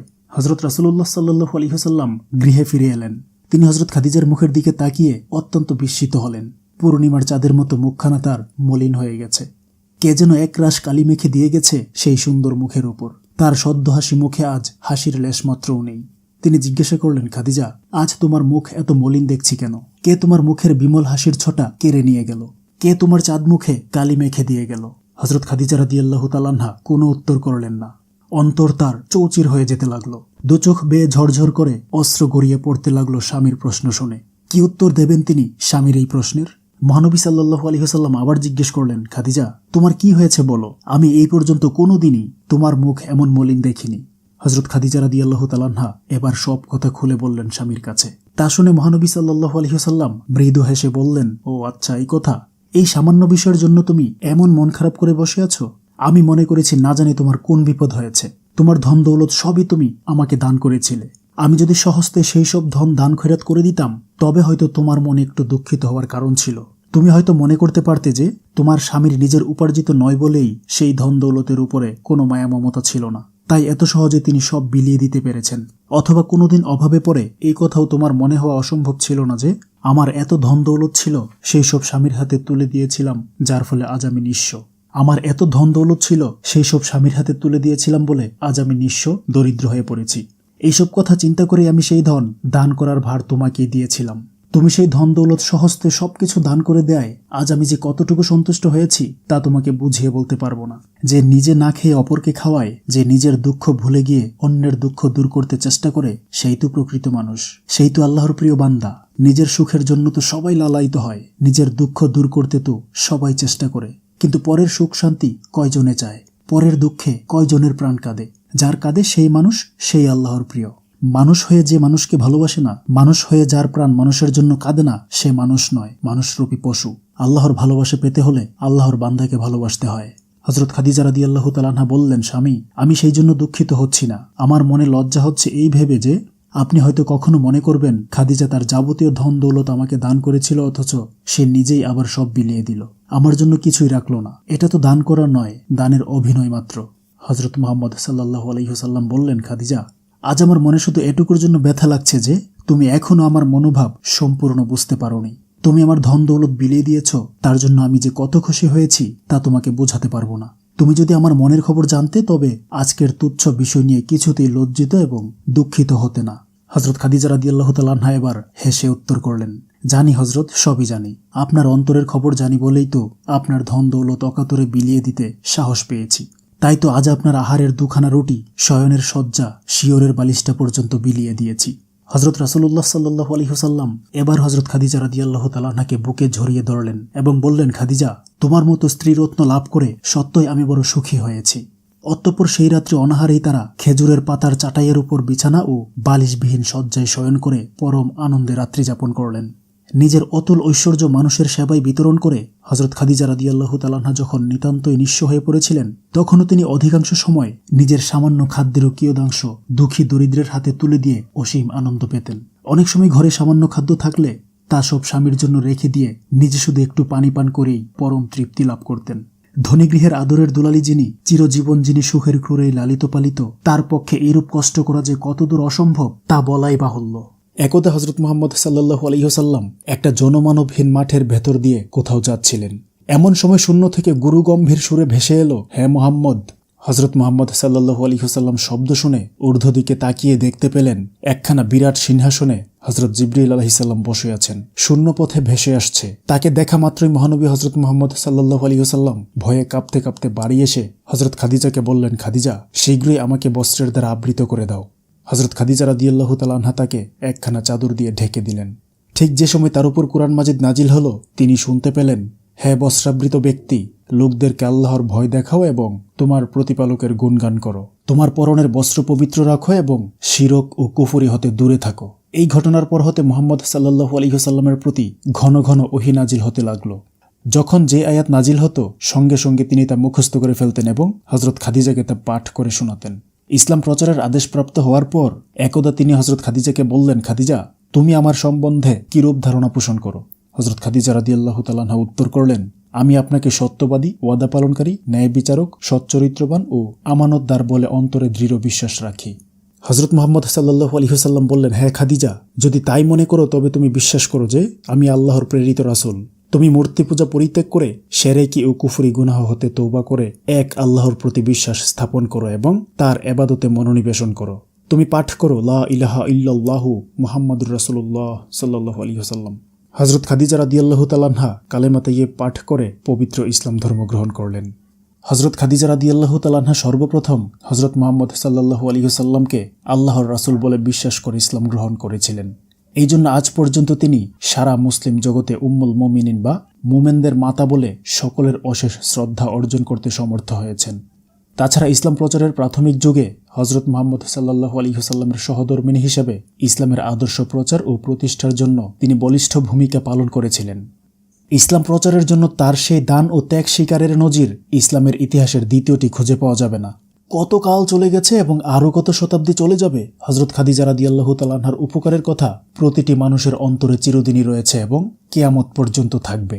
হযরত খাদিজা রাদিয়াল্লাহু তাআলা আনহা যদি তখন হযরত মুহাম্মদ সাল্লাল্লাহু আলাইহি ওয়াসাল্লামকে আল্লাহর নবী বলে বিশ্বাস করে ইসলাম গ্রহণ না করতেন, যদি রাসূলুল্লাহ সাল্লাল্লাহু আলাইহি ওয়াসাল্লামকে কায়মনোবাক্যে ইসলাম প্রচারে সক্রিয় সাহায্য না করতেন, তবে হয়তো রাসূলুল্লাহ সাল্লাল্লাহু আলাইহি ওয়াসাল্লামের পক্ষে ইসলাম প্রচার করা অতটা সহজসাধ্য হতো না। তাহলে হয়তো জগতে ইসলামের ইতিহাস সম্পূর্ণ অন্যভাবে লিখিত হতো। অতঃপর হযরত মুহাম্মদ সাল্লাল্লাহু আলাইহি ওয়াসাল্লাম লোকদের নিকট আল্লাহর বাণী প্রচারে মনোনিবেশ করেন। তিনি যখন সকলকে দেবদেবীর পূজা পরিত্যাগ করে এক আল্লাহর উপাসনা করতে আহ্বান করলেন, তখন সকলেই তার সাথে ঘোর শত্রুতা আরম্ভ করে দিল।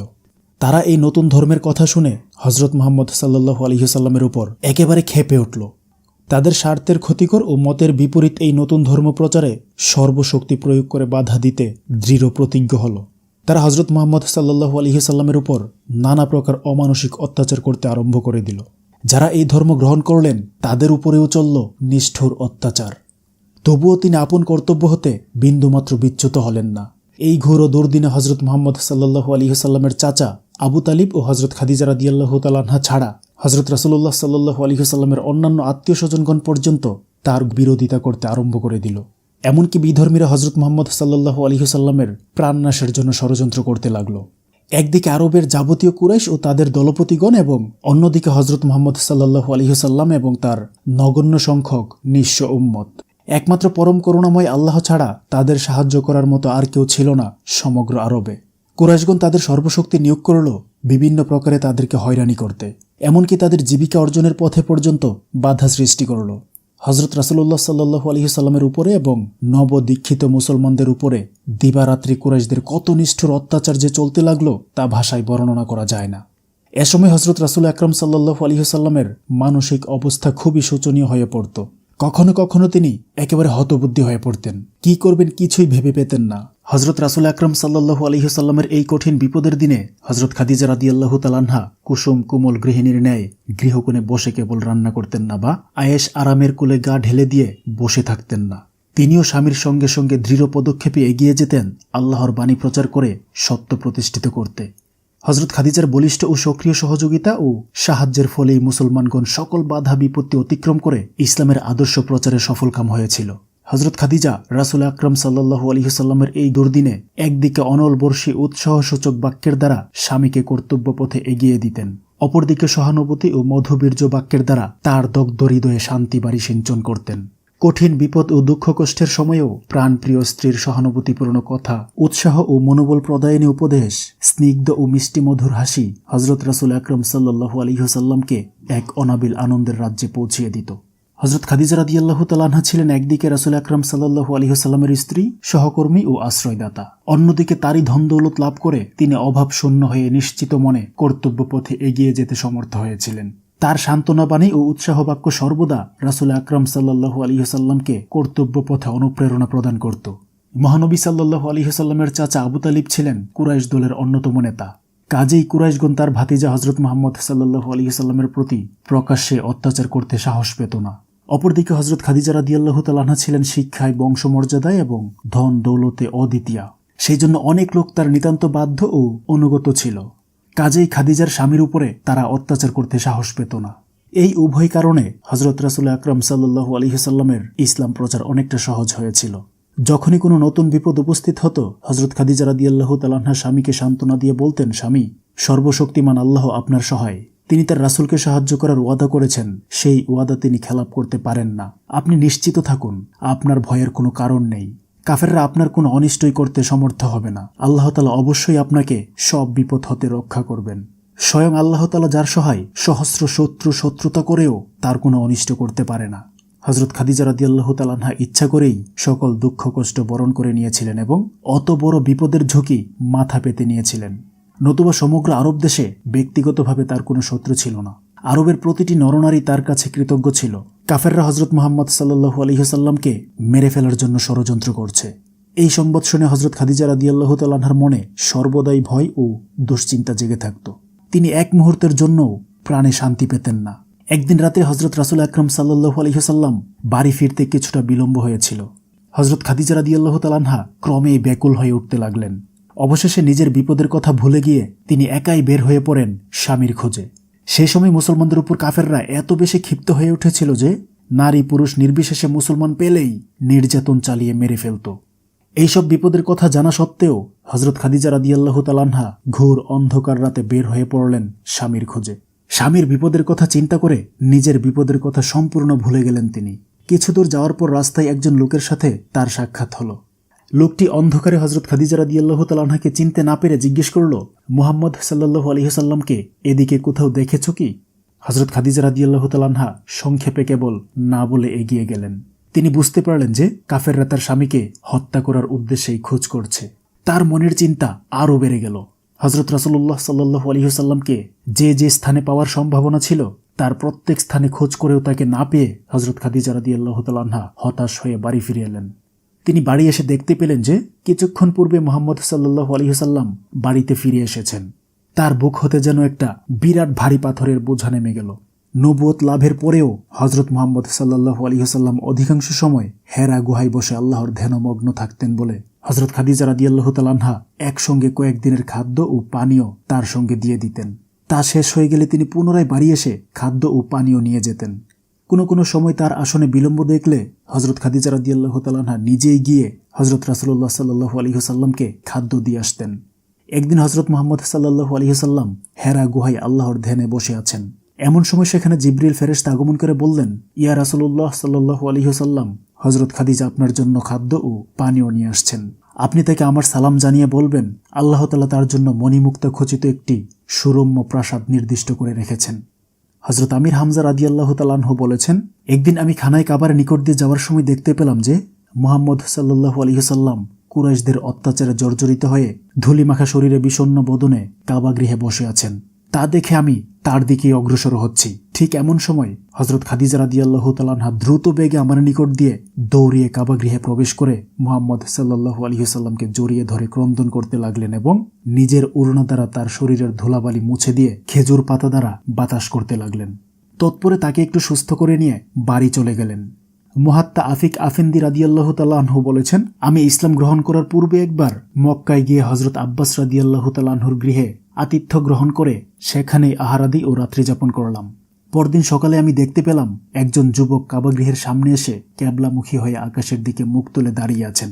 একটু পরেই একটি বালক এসে তার পাশে দাঁড়ালো। আরও একটু পরে একজন স্ত্রীলোক এসে তার পেছনে দাঁড়ালো। তারা তিনজন সেখানে নামাজ পড়ে চলে যাওয়ার পরে হযরত আব্বাস রাদিয়াল্লাহু তাআলা আনহুকে বললাম, দুনিয়ার একটা বিরাট পরিবর্তনের সময় এসে গেছে বলে মনে হচ্ছে। তদুত্তরে হযরত আব্বাস রাদিয়াল্লাহু তাআলা আনহু বললেন, যে যুবক সকলের সামনে বাম দিকে দাঁড়িয়েছিল সে আমার ভাতিজা হযরত মুহাম্মদ সাল্লাল্লাহু আলাইহি ওয়াসাল্লাম, আল্লাহর প্রেরিত রাসূল। তার পাশে দাঁড়িয়েছিল সেই বালকটিও আমার ভাতিজা আবু তালেবের পুত্র আলী রাদিয়াল্লাহু তাআলা আনহু। আর তাদের পেছনে যে স্ত্রীলোকটি দাঁড়িয়েছিল সে আমার ভাতিজা বধূ মুহাম্মদের স্ত্রী খাদিজা রাদিয়াল্লাহু তাআলা আনহা। যদিও হযরত খাদিজা রাদিয়াল্লাহু তাআলা আনহা জীবিত থাকতে কাবা গৃহে প্রকাশ্যভাবে কেউ নামাজ পড়তে পারেননি, তথাপি স্বামীর সুখ দুঃখের সমভাগিনী হযরত খাদিজা রাদিয়াল্লাহু তাআলা আনহা অনেকদিন পর্যন্ত স্বামীর সাথে গভীর রাতে খানায় কাবায় এসে গোপনে নামাজ পড়তেন। নবী করিম সাল্লাল্লাহু আলাইহি ওয়াসাল্লামের সাথে বিবাহের সময় হযরত খাদিজা রাদিয়াল্লাহু তাআলা আনহার বয়স ছিল 40 বছর এবং হযরত রাসূল আকরাম সাল্লাল্লাহু আলাইহি ওয়াসাল্লামের বয়স ছিল 25 বছর। বিবাহের 15 বছর পরে অর্থাৎ হযরত রাসূল আকরাম সাল্লাল্লাহু আলাইহি ওয়াসাল্লামের বয়স 40 বছর পূর্ণ হলে তিনি নবুয়ত লাভ করেন।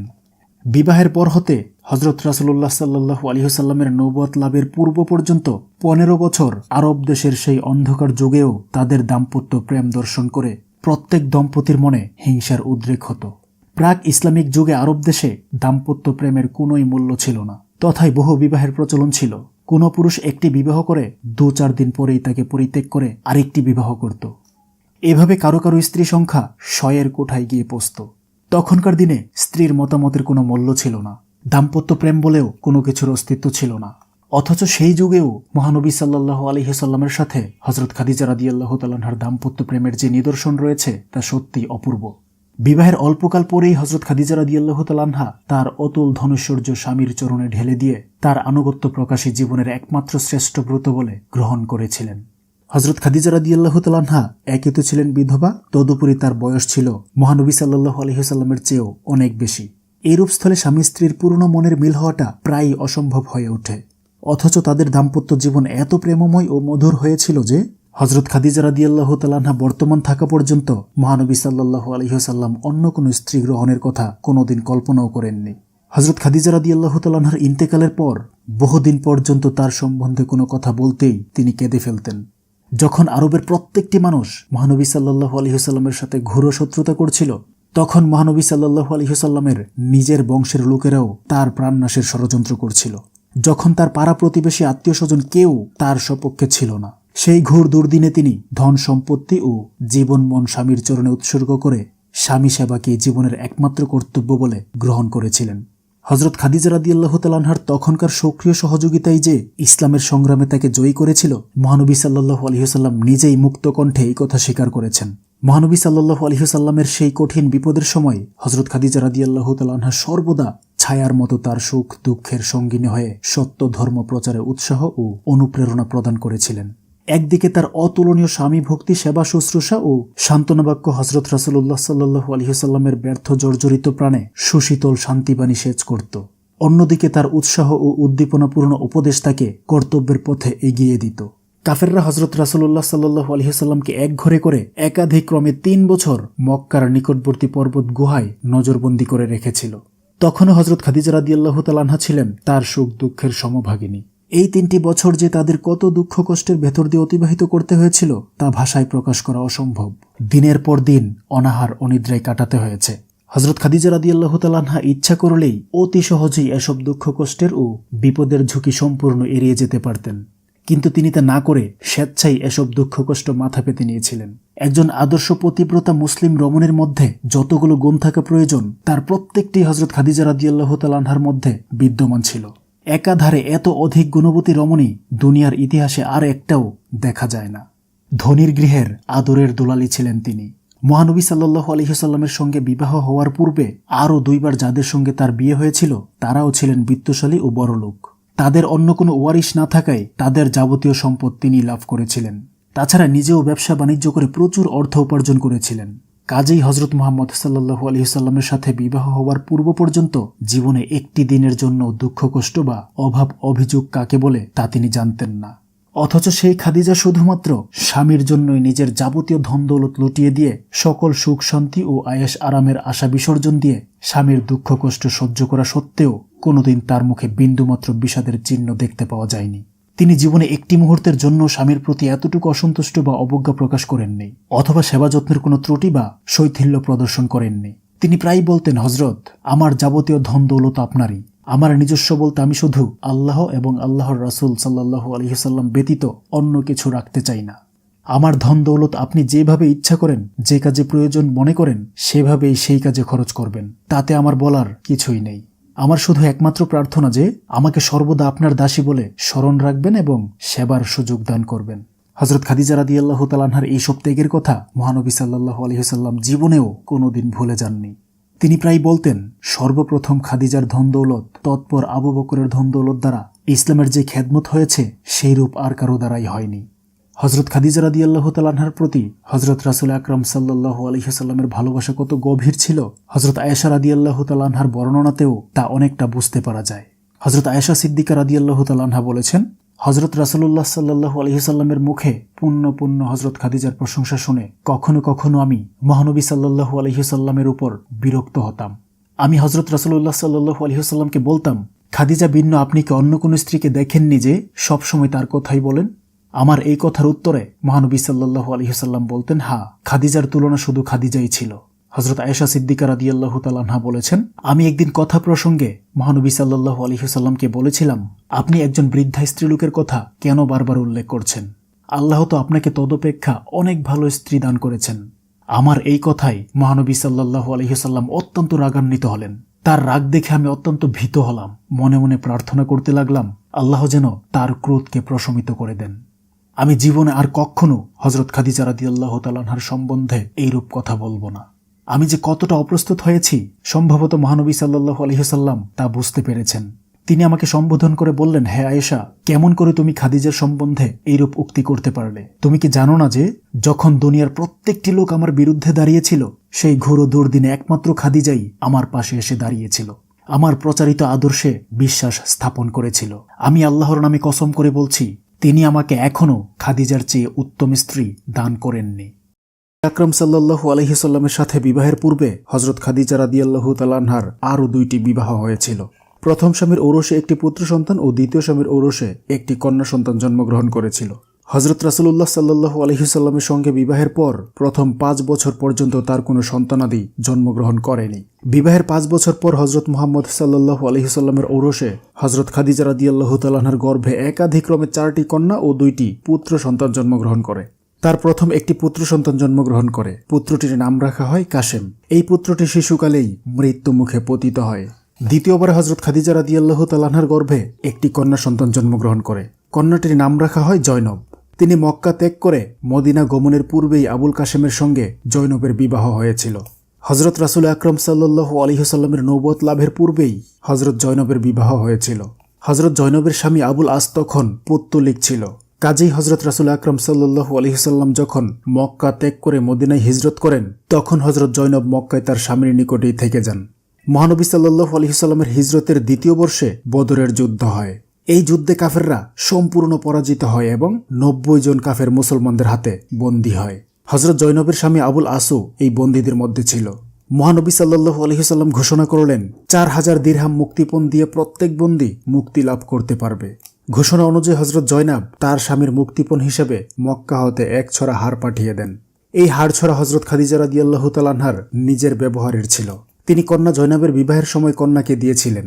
হজরত রাসূলুল্লাহ সাল্লাল্লাহু আলাইহি ওয়াসাল্লাম জয়নাবের প্রেরিত হাড় ছড়া দেখেই বুঝতে পারলেন যে ইহা হজরত খাদিজা রাদিয়াল্লাহু তাআলা আনহার হাড় ছিল। এই হাড় ছড়া দেখে হজরত খাদিজা রাদিয়াল্লাহু তাআলা আনহার কথা স্মরণ হওয়ায় তিনি কেঁদে ফেললেন এবং হাড় ছড়া না রেখেই আবুল আসকে মুক্তি দিয়ে দেন। তবে শর্ত ছিল যে আবুল আস মুক্তি পেয়ে মক্কায় পৌঁছেই হজরত জয়নাবকে মদিনায় তার পিতার নিকটে পাঠিয়ে দেবেন। আবুল আস প্রতিশ্রুতি অনুযায়ী হজরত জয়নাবকে মহানবী সাল্লাল্লাহু আলাইহি সাল্লামের নিকট পাঠিয়ে দেন। তারপর হতে জয়নাব পিতার নিকটেই ছিলেন। তৃতীয় হিজরিতে আবুল আস আরেকবার মুসলমানদের হাতে বন্দী হন। এবারও হজরত জয়নাবের অনুরোধে তাকে মুক্তি দেওয়া হয়। দ্বিতীয়বারে মুক্তি লাভ করে জয়নাবের ভালোবাসার কথা স্মরণ করে ইসলামের আদর্শে মুগ্ধ হয়ে আবুল আস ইসলাম ধর্ম গ্রহণ করেন। আবুল আসের ইসলাম গ্রহণের অল্প দিন পরেই হজরত জয়নাব ইন্তেকাল করেন। জয়নাবের পর হজরত খাদিজা রাদিয়াল্লাহু তাআলা আনহার গর্ভে আরেকটি পুত্র সন্তান জন্মগ্রহণ করে। এই পুত্রটির নাম ছিল আব্দুল্লাহ। মহানবী সাল্লাল্লাহু আলাইহি সাল্লামের নবুয়ত লাভের পর এই পুত্রটির জন্ম হয়। 2 বছর বয়সে আব্দুল্লাহ মৃত্যু মুখে পতিত হন। আব্দুল্লাহর মৃত্যুর পর খাদিজা রাদিয়াল্লাহু তাআলা আনহার গর্ভে আরেকটি কন্যা সন্তান জন্মগ্রহণ করেন। তার নাম রাখা হয় রুকেয়া। আবুল আহাবের পুত্র উতবার সঙ্গে হজরত রুকাইয়ার বিবাহ হয়েছিল। আবুল আহাব ও তার স্ত্রী ইসলামের ঘোর বিরোধী ছিল। তারা সর্বদা মুসলমানদের বিরুদ্ধে ষড়যন্ত্র করে বেড়াত। হজরত মুহাম্মদ সাল্লাল্লাহু আলাইহি সাল্লাম ছিলেন তাদের গুরুতর শত্রু। মহানবী সাল্লাল্লাহু আলাইহি সাল্লামের সাথে শত্রুতা বসে আবুল আহাব ও তার স্ত্রী তাদের পুত্রকে আদেশ করে মুহাম্মদ সাল্লাল্লাহু আলাইহি সাল্লামের কন্যা রুকাইয়াকে পরিত্যাগ করতে। পিতামাতার আদেশ পালনার্থে উতবা হজরত রুকাইয়াকে পরিত্যাগ করেন। তৎপর উসমান গনি রাদিয়াল্লাহু তাআলা আনহুর সাথে রুকাইয়ার বিবাহ হয়।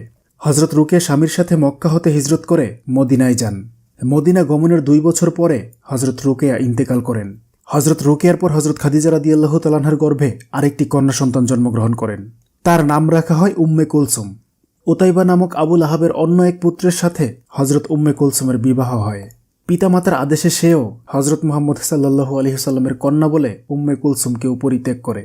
এদিকে রুকাইয়ার মৃত্যু হওয়ায় মহানবী সাল্লাল্লাহু আলাইহি সাল্লাম উসমান রাদিয়াল্লাহু তাআলা আনহুর সঙ্গে উম্মে কুলসুমকে পুণ্য বিবাহ দেন। মহানবী সাল্লাল্লাহু আলাইহি সাল্লামের 2টি কন্যাকে বিবাহ করেছিলেন বলে হজরত উসমান রাদিয়াল্লাহু তাআলা আনহুর উপাধি হয়েছিল জুন-নুরাইন, অর্থাৎ 2 জ্যোতির অধিকারী। হজরত খাদিজার পুত্রকন্যাদের মধ্যে হজরত ফাতেমা ছিলেন সকলের ছোট। হজরত খাদিজার 60 বছর বয়সে এবং রাসূলুল্লাহ সাল্লাল্লাহু আলাইহি সাল্লামের নবুয়তের 5 বছর পর হজরত ফাতেমা রাদিয়াল্লাহু তাআলা আনহা জন্মগ্রহণ করেন। দ্বিতীয় হিজরিতে আবু তালিবের পুত্র হজরত আলী রাদিয়াল্লাহু তাআলা আনহুর সঙ্গে ফাতেমা রাদিয়াল্লাহু তাআলা আনহার বিবাহ হয় এবং হজরত রাসূলুল্লাহ সাল্লাল্লাহু আলাইহি সাল্লামের ইন্তেকালের 6 মাস পর হজরত ফাতেমা রাদিয়াল্লাহু তাআলা আনহা ইন্তেকাল করেন। হজরত রাসূলুল্লাহ সাল্লাল্লাহু আলাইহি সাল্লামের কনিষ্ঠা কন্যা হজরত ফাতেমাতুজ জোহরা রাদিয়াল্লাহু তাআলা আনহা ছিলেন পিতামাতার সর্বাপেক্ষা স্নেহের পাত্রী। তিনি ছিলেন কন্যাদের মধ্যে সর্বাপেক্ষা সুন্দরী, পুণ্যবতী এবং রমণীকুলের আদর্শ। পিতামাতার যাবতীয় গুণরাশি তার মধ্যে বিরাজিত ছিল। হজরত খাদিজার ইন্তেকালের সময় তার পুত্রকন্যাদের মধ্যে একমাত্র হজরত ফাতেমাই জীবিত ছিলেন। হজরত রাসূল আকরাম সাল্লাল্লাহু আলাইহি সাল্লামের বংশধর বলতে হজরত ফাতেমার বংশধররাই আজ পর্যন্ত পৃথিবীতে বর্তমান আছেন।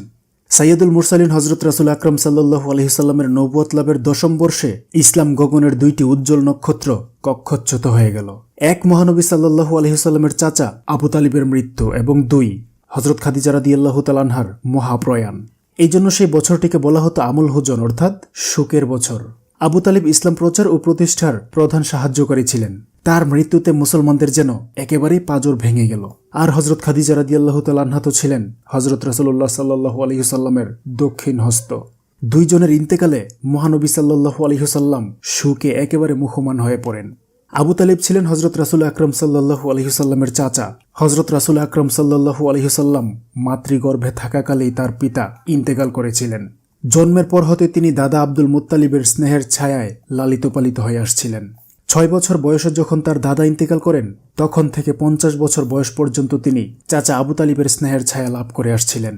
আবু তালিব যদিও নানা কারণে প্রকাশ্য ইসলাম গ্রহণ করেননি, তথাপি তার সাহায্য ও সহযোগিতায় ইসলামের আদর্শ প্রচার ও প্রতিষ্ঠার ব্যাপারে বিরাট সহায়ক হয়েছিল। এমনকি তার মৃত্যুর পূর্বদিন পর্যন্ত তিনি হজরত রাসূল আকরাম সাল্লাল্লাহু আলাইহি সাল্লামকে কুরাইশদের ষড়যন্ত্র হতে রক্ষা করেছিলেন। শুধু নিজের ভাতিজা হিসেবেই নয়, বরং আল্লাহর প্রেরিত রাসূল হিসেবে তিনি হজরত মুহাম্মদ সাল্লাল্লাহু আলাইহি সাল্লামকে শত্রুর কবল হতে রক্ষা করার জন্য সর্বদা প্রাণপণ চেষ্টা করে গেছেন।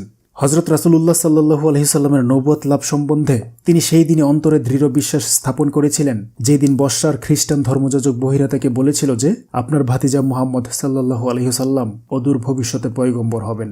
তাই কুরাইশদের অমানসিক অত্যাচার, অশেষ লাঞ্ছনা গঞ্ছনা সহ্য করেও তিনি হজরতকে শত্রুর কবল থেকে রক্ষা করেছিলেন। এমনকি শুধু হজরত মুহাম্মদ সাল্লাল্লাহু আলাইহি সাল্লামের জন্যই তিনি সুদীর্ঘ 3টি বছর পরিজন বর্গসহ পর্বত গুহায় অবস্থান করে অবর্ণনীয় দুঃখ কষ্ট ভোগ করেছিলেন। মহানবী সাল্লাল্লাহু আলাইহি সাল্লামের নবুয়তের 10ম বর্ষে মহাত্মা আবু তালিব এই নশ্বর পৃথিবী ত্যাগ করে অনন্ত ধামে প্রস্থান করেন। আবু তালিবের ইন্তেকালে একদিকে মুসলমানদের যেমন অপূরণীয় ক্ষতি হল, অপরদিকে কুরাইশরা তেমনি হাঁক ছেড়ে বাঁচল। আবু তালিবের ইন্তেকালের 3 মাস পরে হজরত খাদিজা রাদিয়াল্লাহু তাআলা আনহা শেষ রোগ শয্যায় শায়িত হলেন। একদিন 2 দিন করে হজরত খাদিজা ও রাসূল আকরাম সাল্লাল্লাহু আলাইহি সাল্লামের দাম্পত্য জীবনের 25 বছর পূর্ণ হল।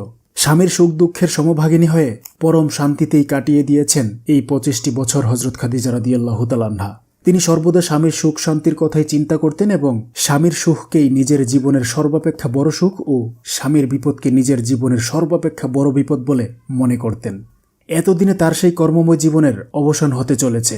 কঠিন পীড়ায় তিনি শয্যাশায়িনী হয়ে পড়লেন। দেশের প্রত্যেকটি নরনারী তার এই কঠিন অসুখ দেখে চিন্তিত হয়ে পড়ল। বিষাদের কালো মেঘ তাদের হৃদয় আচ্ছন্ন হয়ে গেল। দিন দরিদ্রের হা হতাশে আরবের আকাশ বাতাস আচ্ছন্ন হয়ে গেল। যেহেতু তিনি ছিলেন জাতি ধর্ম নির্বিশেষে প্রতিটি দেশবাসীর মাতৃরূপী, হজরত রাসূল আকরাম সাল্লাল্লাহু আলাইহি সাল্লাম তার উপযুক্ত চিকিৎসার ব্যবস্থা করলেন। সেবা যত্নের কোনো ত্রুটি হল না, কিন্তু সবই ব্যর্থ হল। হজরত খাদিজা রাদিয়াল্লাহু তাআলা আনহার শরীর দিনকে দিন খারাপ হতে লাগলো। তিনি বুঝতে পারলেন তার শেষ সময় ঘনিয়ে এসেছে, কিছুতেই তার বাঁচার আশা নেই। তিনি স্বামীকে ডেকে বললেন, স্বামী, আমার আর সময় নেই, অচিরেই আমাকে আপনার নিকট থেকে চিরবিদায় নিতে হবে। সুদীর্ঘ 25টি বছরে জ্ঞাতসারে ও অজ্ঞাতসারে আপনার নিকট কত যে অপরাধ করেছি তার অন্ত নেই। আমার সেই সব অপরাধ স্বীয় গুণে ক্ষমা করবেন। হজরত খাদিজা রাদিয়াল্লাহু তাআলা আনহার এইসব কথা শুনে মহানবী সাল্লাল্লাহু আলাইহি সাল্লামের 2 চোখ বেয়ে দর দর ধারায় অশ্রু গড়িয়ে পড়তে লাগলো। তিনি রুমালে চোখ মুছে কাঁদো কাঁদো সুরে বললেন, প্রাণাধিকে, তোমাকে আমার জান্নাতবাসিনী আম্মার হাতে সমর্পণ করছি। হজরত হাজেরা, হজরত আসিয়া, হজরত সারা প্রমুখ জান্নাতি রমণীগণ জান্নাতের দ্বারে দাঁড়িয়ে রয়েছেন তোমাকে অভ্যর্থনা করে নেওয়ার জন্য। যাও প্রিয়ে, বেহেশতের অগণিত হুর তোমাকে খিদমতের অপেক্ষায় দণ্ডায়মান আছে। তুমি জান্নাতে গিয়ে পরম সুখে তথায় অবস্থান করতে থাকো, যথাসময়ে আমার সাক্ষাৎ পাবে। খাদিজা, তুমি জগতের প্রতিটি নারীর জন্য যে মহান আদর্শ রেখে গেলে, কিয়ামত পর্যন্ত তা শ্রদ্ধার সাথে সকলে স্মরণ করবে। যাও প্রিয়ে, তোমার অন্তিম কালের অনুরোধগুলোর প্রত্যেকটি আমি অক্ষরে অক্ষরে প্রতিপালন করব। হজরত রাসূলুল্লাহ সাল্লাল্লাহু আলাইহি সাল্লামের কণ্ঠস্বর রুদ্ধ হয়ে আসছিল। তিনি চোখ মুছতে মুছতে ঘর থেকে বের হয়ে গেলেন। একটু পরেই তিনি আবার ফিরে এসে বললেন, খাদিজা, আমাকে এইমাত্র জিবরিল ফেরেশতা সংবাদ জানিয়ে গেলেন, পরম করুণাময় আল্লাহ তাআলা তোমার জন্য বেহেশতে মণিমুক্তা খচিত একটি সুরম্য প্রাসাদ নির্মাণ করে রেখেছেন। সেখানে অগণিত হুর তোমার খেদমতের জন্য প্রতীক্ষা করছে। অচিরেই তুমি সেখানে গিয়ে জগতের শ্রেষ্ঠ সতীসাধ্যী রমণীদের সাথে মিলিত হবে। এখন প্রাণ ভরে কালেমা তাইয়্যিব পাঠ করতে থাকো। হজরত রাসূলুল্লাহ সাল্লাল্লাহু আলাইহি সাল্লামের আদেশে হজরত খাদিজা রাদিয়াল্লাহু তাআলা আনহা অতি ক্ষীণ কণ্ঠে পাঠ করলেন, লা ইলাহা ইল্লাল্লাহু মুহাম্মাদুর রাসূলুল্লাহ সাল্লাল্লাহু আলাইহি সাল্লাম। সঙ্গে সঙ্গে তার প্রাণবায়ু বের হয়ে অনন্তে মিশে গেল। ইন্না লিল্লাহি ওয়া ইন্না ইলাইহি রাজিউন। 10ম হিজরির 10 রমজান, ইংরেজি 519 খ্রিস্টাব্দের 19 জানুয়ারি তারিখ, 65 বছর বয়সে উম্মুল মুমিনিন হজরত খাদিজা রাদিয়াল্লাহু তাআলা আনহা জগতের প্রতিটি মুসলমান নরনারীকে সুখসাগরে ভাসিয়ে ইহ জগৎ হতে চিরবিদায় গ্রহণ করলেন। হজরত রাসূল আকরাম সাল্লাল্লাহু আলাইহি সাল্লামের হৃদয়ে সুখের ঝড় প্রবাহিত হল। মুহূর্তের মধ্যে সারা দেশে এই মৃত্যুর সংবাদ ছড়িয়ে পড়ল। সমগ্র আরব জগৎ বিষাদে পরিপূর্ণ হয়ে উঠল। হজরত রাসূলুল্লাহ সাল্লাল্লাহু আলাইহি সাল্লামের পবিত্র পাগড়ির দ্বারা হজরত খাদিজা রাদিয়াল্লাহু তাআলা আনহার পবিত্র দেহ আচ্ছাদিত করে জান্নাতুল মুআল্লামা নামক গুরুস্থানে তাকে দাফন করা হয়। হজরত রাসূল আকরাম সাল্লাল্লাহু আলাইহি সাল্লাম স্বহস্তে তাকে কবরে নামিয়েছিলেন। হজরত খাদিজা রাদিয়াল্লাহু তাআলা আনহার ইন্তেকালের সময় পর্যন্ত মৃত ব্যক্তির জানাজার নামাজ পড়ার আদেশ ছিল না বলে দাফন করার পর হজরত রাসূলুল্লাহ সাল্লাল্লাহু আলাইহি সাল্লামের সাথে অগণিত লোক হাত উঠিয়ে হজরত খাদিজা রাদিয়াল্লাহু তাআলা আনহার আত্মার মাগফিরাত কামনা করে আল্লাহর কাছে মোনাজাত করলেন। সম্মানিত সুধী, আম্মাজান হযরত খাদিজা রাদিয়াল্লাহু তাআলা আনহার জন্ম থেকে মৃত্যু পর্যন্ত তার সঙ্গে ঘটে যাওয়া সমস্ত উল্লেখযোগ্য ঘটনার এই ছিল আমাদের আজকের সংক্ষিপ্ত আলোচনা। আমি ইসলামের ইতিহাসের ঐতিহ্যগুলো জানতে এবং আপনাদেরকে জানাতে পছন্দ করি এবং চেষ্টা করি যতটুকু সম্ভব রেফারেন্স সহ আপনাদের সামনে তুলে ধরতে। তারপরেও আমার মধ্যে ভুল ত্রুটি থাকতেই পারে। বড় ধরনের কোনো ভুল যদি আপনার দৃষ্টিগোচর হয়, অনুগ্রহ করে কমেন্টের মাধ্যমে শুধরে দিলে কৃতজ্ঞ থাকব। আর ছোটখাটো ভুলগুলোকে ক্ষমার সুন্দর দৃষ্টিতে দেখলে অনুপ্রাণিত হব। সর্বোপরি আলোচনাটি যদি ভালো লাগে একটি লাইক দিতে পারেন, প্রচারের স্বার্থে আলোচনাটি শেয়ার করতে পারেন এবং নিয়মিত এই ধরনের আলোচনা পেতে অনুগ্রহ করে চ্যানেলটি সাবস্ক্রাইব করতে পারেন। আসসালামু আলাইকুম ওয়া রাহমাতুল্লাহি ওয়া বারাকাতুহু।